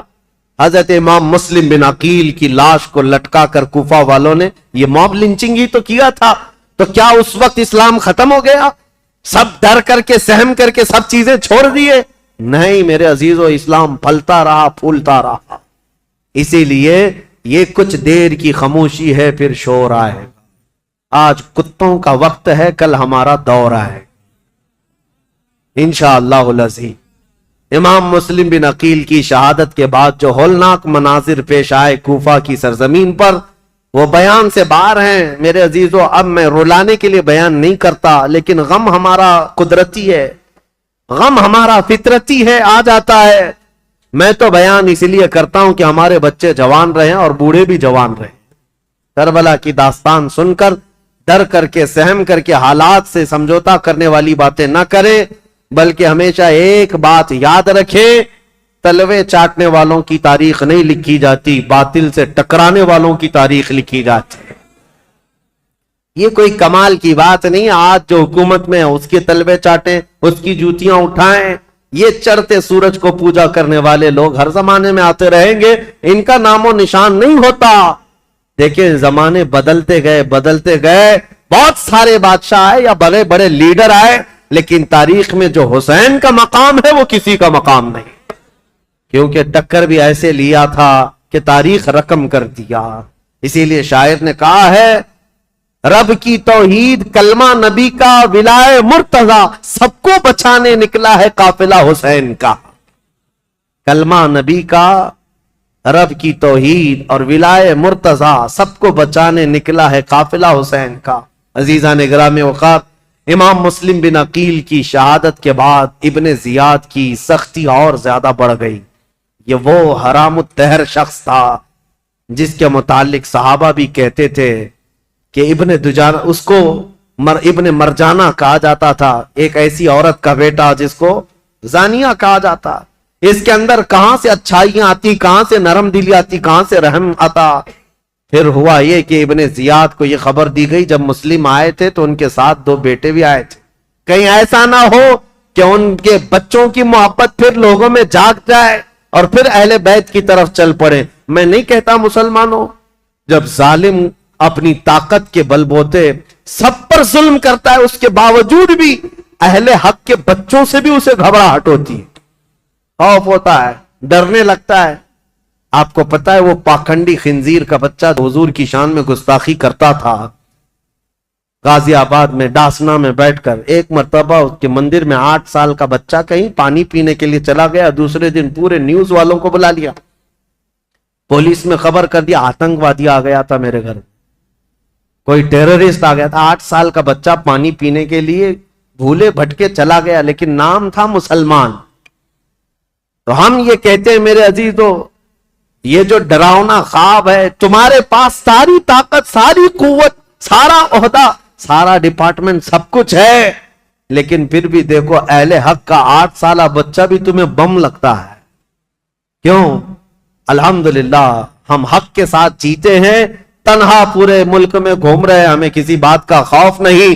ہم تو اپنی چادر لیے گھومتے ہیں یا امامہ پہن کر، جس دن موت آئے گی اسی کو کفن بنائیں گے اور سو جائیں گے. لیکن انہیں ڈر ہے، 12 باڈی گارڈ لے کر کے بھی باہر نہیں آ سکتے. ان کو پتا ہے ان کی دم پر کوئی بھی پیر رکھنے والا مسلمان بچہ باہر آ سکتا ہے، اور بار بار یہ ساری باتیں کرتے رہتے ہیں. اس لیے میرے عزیزوں، 1000 طاقتیں جمع ہو جائیں، اہل حق کی استقامت کا مقابلہ نہیں ہو سکتا. امام مسلم بن عقیل کے 2 بچوں کو کیا معاملہ تھا؟ ان کی عمر کتنی تھی؟ تاریخ میں یہ ہے 8 سال یا 11 سال کی عمر کے بچے تھے. اتنے بچے کس کو نقصان پہنچا سکتے تھے؟ لیکن ڈر تھا. ابن زیاد نے کہا وہ دونوں بچوں کو بھی پکڑ لاؤ جہاں کہیں ہیں تو مسلم بن عقیل کے. بچوں سے بھی نفرت یا بچوں سے بھی ڈر. اب ظالم کوفی ادھر ادھر ڈھونڈنے نکلے. ان بچوں کے ساتھ جو ہوا تھا وہ دردناک ہے، تاریخ میں اور روایات میں موجود ہے. یہ دونوں بچے محمد اور ابراہیم، کوفہ والے تو انہیں پناہ دینے سے منع کر رہے تھے. ایک مرتبہ ایسا ہوا کہ ایک مسلم بن عقیل رضی اللہ تعالیٰ عنہ نے جانے سے پہلے اپنے ایک جان پہچان شخص اور ان کی محبت کرنے والے تھے قاضی شریح، ان کے حوالے کر دیا تھا. کہا کہ ان کو آپ مدینہ طیبہ رخصت کر دینا. قاضی شریح ہے یا کوئی دوسرا نام ہے. امام مسلم بن عقیل نے جن کے لیے وصیت کی تھی، ان صاحب نے کیا کیا؟ کہا ان بچوں کو رات کے وقت سجایا سنوارا اور کہا دیکھو بیٹا، ایک قافلہ آج مدینے کی طرف جا رہا ہے، تم اس قافلے میں شامل ہو جاؤ. تم اپنے گھرانے پہنچ جاؤ گے، تمہارا خاندان مدینے میں ہے، تمہارے باپ تو شہید ہو گئے، تمہارے باپ تو قتل ہو گئے، کوفہ اجنبی ہے، یہاں کس کے گھر رہو گے؟ بچے سہمے ہوئے، ڈرے ہوئے، باپ کی آغوش تربیت میں ناز و نیام سے آئے ہوئے مان لیا اور کہا ٹھیک ہے. ان صاحب نے اپنے بیٹے کو کہا کہ ان بچوں کو اس قافلے تک پہنچا کر آؤ. بیٹا لے کر گیا. قافلہ نکل گیا تھا، دور سے دکھا دیا وہ دیکھو قافلہ جا رہا ہے، دوڑ کے شامل ہو جاؤ. چھوٹے بچے تھے، دوڑتے رہے اس قافلے کو پکڑنے کے لیے اور قافلہ چلتا رہا. دھول لڑتی رہی، کبھی ایک بچہ گر جاتا، دوسرا اٹھاتا، دوسرا گرتا، یہ اٹھاتا، پاؤں میں کانٹے چبھتے رہے. یہ بچے گرتے پڑتے رہ گئے. رات گزر گئی، قافلے کو نہ ملنا تھا نہ ملا، اور ڈرتے سہمتے یہ قافلے کے چکر میں گھومتے رہ گئے اور جہاں سے نکلے تھے وہیں آ کر پہنچ گئے. کوفہ کی سرحدی تھی، ڈرے سہمے ہوئے تھے. تو ان دونوں بچوں کو ایک شخص نے دیکھ لیا اور پکڑ کر گرفتار کر کے عبید اللہ بن زیاد کے پاس حاضر کر دیا. عبید اللہ بن زیاد نے کہا ان بچوں کو جیل میں ڈال دو. ابھی ان کا قصہ بعد میں دیکھا جائے. جیل میں ڈال دیا گیا، اور ڈالنے کے بعد ابن زیاد کی طرف سے نگرانی کا حکم تھا، لیکن جیل کے جو داروغہ تھے مشکور نامی، وہ اہل بیت سے محبت کرنے والے، انہوں نے رات کے وقت جیل کا دروازہ کھولا اور بچوں کو آزاد کیا اور کہا ان کو بھیج دیتا ہوں. ان بچوں کو انہوں نے آزاد کر دیا اور پھر بھیج دیا کوفہ سے باہر. یہ بچے کوفہ سے باہر نکلے اور دریائے فرات کے کنارے ایک درخت کے نیچے تھکے ہارے سو رہے تھے. ایک خاتون پانی بھرنے کے لیے آئی، انہوں نے دیکھا گلاب جیسی رنگت کی حسین شہزادے کس کے ہیں. عورت قریب آئی، پوچھا کون ہو تم؟ کہا ہم مسلم بن عقیل کے بچے ہیں. وہ خاتون تڑپ گئی، کہا اے بچوں، تو میری جو مالکن ہے میرے گھر، جس کی میں کنیزہ ہوں، وہ خاتون سیدہ فاطمہ الزہرا کی کنیز ہے. وہ رسول اللہ کے گھر کام کرنے والی خاتون میری مالکن ہے. آج اگر وہ تم کو دیکھے گی تو خوشیوں سے پھولے نہ سمائے گی، خوش ہو جائے گی. چلو میرے گھر. ان دونوں شہزادوں کو وہ اٹھائی اور اپنے گھر لے آئی. اپنی مالکن سے کہا اے خاتون، آج ہمارے گھر بشارت آ گئی، مسلم بن عقیل کے شہزادے فاطمہ کے گھر کے لاڈلے آئے ہوئے ہیں. وہ خاتون دیکھتی ہے، وہ تو خوشیوں میں وجد کرنے لگتی ہے، میرا گھر آج بہاروں سے بھر گیا، میں رسول اللہ کے خاندان کو اپنے گھر کب لا سکتی تھی؟ آج میری قسمت جاگ گئی. بچوں کو نہلایا دھلایا اور انہیں گرم کھلایا اور کہا بچوں تمہیں کسی بات کی فکر نہیں, تم میرے گھر آرام کرو, جب مناسب ہوگا میں تمہیں خود لے جا کر مدینے چھوڑ آؤں گی. اس خاتون کی بے پناہ محبت تھی ان شہزادوں سے. لیکن تاریخ میں ایک عجیب اتفاق رہا ہے, شیطان کے گھر کبھی ولی اور کبھی ولی کے گھر شیطان. یہ رشتے دیکھنے کو ملے ہیں. اس محب اہل بیت خاتون کے گھر اس کا جو شوہر تھا حارث نام کا, یہ بدبخت لالچی آدمی تھا. یہ دن بھر عبید اللہ بن زیاد کا دیا ہوا انعام کا لالچ لے کر گھوم رہا تھا. لوگ جگہ جگہ گلیوں میں یہ بات مشہور ہو چکی تھی کہ عبید اللہ بن زیاد نے جن 2 بچوں کو گرفتار کر کے جیل میں رکھا تھا اور داروغہ نے ان جیل کے دروازوں کو کھول کر بچوں کو آزاد کر دیا, بچے بھاگ گئے. لیکن ہوا کیا, ابن زیاد نے داروغہ کو بلایا, مشکور کو پوچھا کیا کیا؟ کہا میں نے بچوں کو چھوڑ دیا. کہا کیوں چھوڑ دیا؟ کہا اس لیے چھوڑ دیا کہ کل قیامت کے دن اگر میرا نام دوزخیوں کے درمیان آ جائے تو رسول اللہ کی بارگاہ میں یہ عرض کروں گا اے اللہ کے نبی میں تمہارے شہزادوں کو جیل سے چھوڑا تھا, آج مجھے جہنم سے آزادی مل جائے. میں تو اس تمنا کو لے کر آزاد کیا. تو ابن زیاد نے کہا اگر تیری وہی تمنا ہے تو وہاں پہنچ جا, جلدی سے پہنچ جا. یہ کہتے ہوئے داروغہ کا اس نے قتل کر دیا تھا, مشکور کو بھی قتل کر دیا. اور پھر اب کے بعد جوش و غضب میں آ کر کے اعلان کیا جو ان 2 شہزادوں کو ڈھونڈ کر لائے گا اسے 100 اونٹ انعام میں دیے جائیں گے, اتنا ہی مال دیا جائے گا. اب لالچی کوفی ہر جگہ ادھر ادھر گھوم رہے تھے ان بچوں کی تلاش میں, جگہ جگہ مارے مارے گھوم رہے تھے. اور یہ حارث نامی شخص دن بھر تلاش کر کے رات کو اپنے گھر پہنچا ہے, اپنی بیوی کے پاس آیا اور سو رہا ہے رات کے وقت. لیکن اسے یہ خبر نہیں کہ جن بچوں کو ڈھونڈ رہا تھا وہ بچے اسی کے گھر میں آرام کر رہے ہیں. خاتون تو جانثاران اہل بیت میں سے تھی, محبان اہل بیت میں سے تھی. اس خاتون نے تو حق ادا کیا تھا محبت اہل بیت کا, بچوں کو کھلایا پلایا اور سلایا. بچے نرم و نازک بستر پر سوئے تھے. رات کو ان دونوں شہزادوں نے خواب دیکھا. حضرت محمد جو بڑے صاحبزادے تھے, ابراہیم جو چھوٹے صاحبزادے تھے, خواب میں دیکھا اپنے باپ کو. خواب میں یہ دیکھا ان دونوں شہزادوں نے رسول کریم صلی اللہ تعالی علیہ وسلم مسند نشین ہیں, صحابہ ارد گرد بیٹھے ہوئے ہیں اور مسلم بن عقیل خونی جبے میں تر بتر رسول اللہ کے پاس آ رہے ہیں. ان کے جسم پر خون ٹپک رہا ہے. میرے آقا صلی اللہ تعالی علیہ وسلم نے دیکھا اور مسلم بن عقیل سے پوچھا مرحبا آ جاؤ مسلم, تمہارے لیے میں پانی لیے کھڑا ہوں. لیکن اے مسلم اکیلے آگے بچوں کو کہاں چھوڑ آئے ہو, بچے کہاں ہیں؟ مسلم بن عقیل نے کہا یا رسول اللہ میرے پیچھے پیچھے آنے والے ہیں, میں انہیں پیچھے چھوڑ آیا ہوں.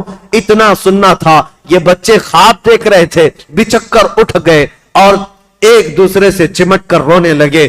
دونوں نے سیم خواب دیکھا تھا, ایک دوسرے کو خواب بتایا. دونوں نے کہا میں نے بھی بابا جان کو دیکھا, دوسرے نے کہا میں نے بھی بابا جان کو دیکھا. رسول اللہ کی محفل میں ابا جان کو خونی جبے میں تر بتر ہم نے دیکھا ہے. اللہ اکبر. یہ بچے سہم کر رو رہے تھے, ان کی آوازیں بلند ہو گئی. گھر میں بچوں کی آواز. وہ بے اولاد شخص تھا حارث, رات کو جاگ گیا, اپنی بیوی سے پوچھا ہمارے گھر تو کوئی اولاد نہیں, یہ بچوں کے رونے کی آواز کہاں سے آ رہی ہے؟ بیوی نے کہا شاید پڑوسی کے گھر سے آواز آتی ہوگی, تم سو جاؤ. بیوی نے منع کیا بتانے سے. پھر اس ظالم نے کہا نہیں مجھے تو لگتا ہے میرے گھر میں بچوں کی آواز ہے, پڑوس کے گھر کے بچوں کی آواز اتنی تیز نہیں آتی. خاتون نے بہلایا پھسلایا اور کہا کہ تم سو جاؤ. لیکن اس ظالم نے کہا مجھے دیکھنا ہے, میرے گھر کی تلاشی لینی ہے. گھر ڈھونڈتے ہوئے آیا اور اسی حجرے میں آیا جس میں بچے سو رہے تھے, اور اٹھ کر کے یہ ایک دوسرے کو چمٹ کر رو رہے تھے. حارث آتے ہی پوچھتا ہے اے بچوں تم کس کے ہو, کس کے بیٹے ہو, میرے گھر کیسے آئے؟ بچے تو اس گھر کو محبان اہل بیت سمجھتے تھے.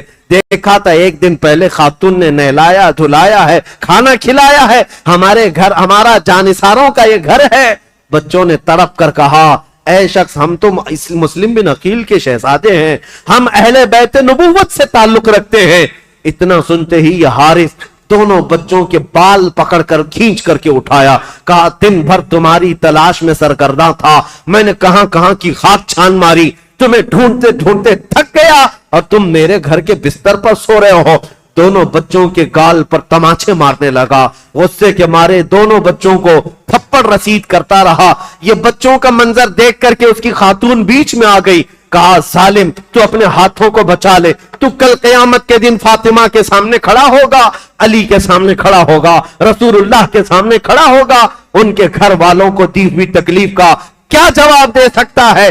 حارث کے سر پر یہ لالچ کا بھوت سوار تھا۔ اس کی بیوی کی بات ایک نہ سمجھ آئی، وہ بچوں کو بالوں سمیت کھینچتا ہوا باہر لا رہا تھا۔ بیوی قدموں میں گر گئی، لپٹ گئی اور بار بار اصرار کیا، آج ایک بار میری مان لے، ان بچوں کی جان بخش دے، میں زندگی بھر تیری غلامی کروں، تو جو کہے وہ مان لو، اپنی جان قربان کر دوں۔ لیکن حارث کو نہ ماننا تھا، نہ مانا، یہاں تک کہ بیچ بچاؤ میں اپنی بیوی کی ناک کو پھوڑ دیا، اس کے چہرے کو زخمی کر دیا اور اسے بے ہوش کر دیا۔ اپنی بیوی کو مار مار کر پھر گھر سے اپنی تیز ترار تلوار کو اٹھایا اور کہا چلو اے بچوں، تمہارا وقت آ گیا، تمہارا باپ جہاں گیا ہے میں تمہیں وہاں جلدی کیوں نہ پہنچا دوں، تم بھی وہاں پہنچ جاؤ، تاکہ عبید اللہ بن زیاد نے جو 100 اونٹ کے انعام کا یہ اعلان کیا ہے میں اس کا حقدار بن جاؤں۔ کل میرے گھر 100 اونٹ آئیں گے، میرے گھر اتنا ہی مال آئے گا، بس مجھے تمہاری گردنوں کو لے جانا ہے، تمہارے کٹے ہوئے سروں کو لے جانا ہے۔ ان بچوں کے بالوں کو پکڑ کر وہ کھینچتا ہوا دریائے فرات کے قریب آیا۔ عزیزان گرامی وقار، تاریخ کی یہ سچائیاں جب ہم پڑھتے ہیں آنکھیں بھیگ جاتی ہیں، ہمارا جسم بوجھل ہو جاتا ہے، کلیجہ منہ کو آتا ہے۔ ان بچوں کی اس وقت بھی محبت یہ تھی، دونوں ایک دوسرے سے لپٹے ہوئے۔ حارث سے کیا کہتے ہیں؟ محمد جو بڑے صاحبزادے تھے وہ یہ کہتے، حارث ایک بات کہتا ہوں، میری آخری یہ بات سن لے، اس لیے کہ پہلے جب تو تلوار چلائے تو میری گردن پر مار دینا، اس لیے کہ یہ چھوٹا جو ہے اس کا قتل میں دیکھ نہ سکوں گا، میں اس کے قتل کو اپنی آنکھوں سے گوارا نہ کر سکوں گا۔ چھوٹے نے بڑھ کر کے اس کو تھام لیا اور کہا، حارث ہرگز میرے بھائی کی مت سننا، اس لیے کہ پہلی تلوار میری گردن پر چلانا، میں اپنے بڑے بھائی کے قتل کو دیکھ نہ سکوں گا۔ ہمارے باپ ویسے ہی پہلے مارے جا چکے ہیں، ان کو گورنر ہاؤس سے پٹک کر ان کی ہڈیاں توڑی جا چکی ہیں، ہم اس غم سے ابھی باہر نہ نکل پائے، ہمارے بھائیوں کی موت ہمارے سامنے نہ ہو۔ ایک دوسرے پر بحث و مباحثہ کر رہے ہیں، ایک کہتا مجھے پہلے قتل کر دو، دوسرا کہتا پہلے مجھے قتل کر دو۔ جب قتل ہونا ہی ہے تو یہ کیسا مزاج تھا جو رسول اللہ کے خاندان میں تھا، مرنا ہے ہی تو بھائی کی موت دیکھ کر کیوں مرے، بھائی کو مرتا ہوا دیکھ کر کیوں مرے، مرنا ہے ہی تو پہلی اپنی جان دے دے، بھائی کی حفاظت ہو سکتی ہے تو ہو جائے۔ یہ مزاج رسول اللہ کے معاشرے میں ملتا ہے، میرے آقا کا بنایا ہوا مزاج تھا۔ دونوں شہزادے جب بحث و مباحثہ کرتے رہے، حارث نے دونوں کی گردنوں کو پکڑا اور کہا تم دونوں کی خواہش پوری ایک ساتھ کرتا ہوں۔ تلوار ہوا میں لہرایا اور ایک ساتھ گردن پر مارا، جس سے دونوں شہزادوں کے سر ہوا میں اڑ گئے، اور ان نونہالوں کا ایسا قتل دنیا نے دیکھا کہ سر اڑتے ہوئے ریت میں آ کر گر گئے۔ اسی لیے شاعر نے تو کہا تھا، ان پھولوں کا کیا جو بہار جاں فضا دکھلا گئے، افسوس تو ان کلیوں کا ہے جو بن کھلے مرجھا گئے، بن کھلے مرجھا گئے۔ ان فاطمہ کے لاڈلوں کا، اہل بیت نبوت کے، خاندان نبوت کے شہزادوں کا یہ پہلا قتل تھا۔ اس کم عمری میں یہ دو بچے شہید ہو گئے کوفہ کی سرزمین پر۔ ان دونوں کے سروں کو سجا کر کے دوسرے دن یہ حارث نامی بدبخت ظالم عبید اللہ بن زیاد کے گورنر ہاؤس میں پہنچا اور یہ دونوں شہزادوں کے سر لایا اور کہا اعلان کے مطابق میرے 100 اونٹ مجھے دے دو، 100 اونٹ کا انعام مجھے دے دو۔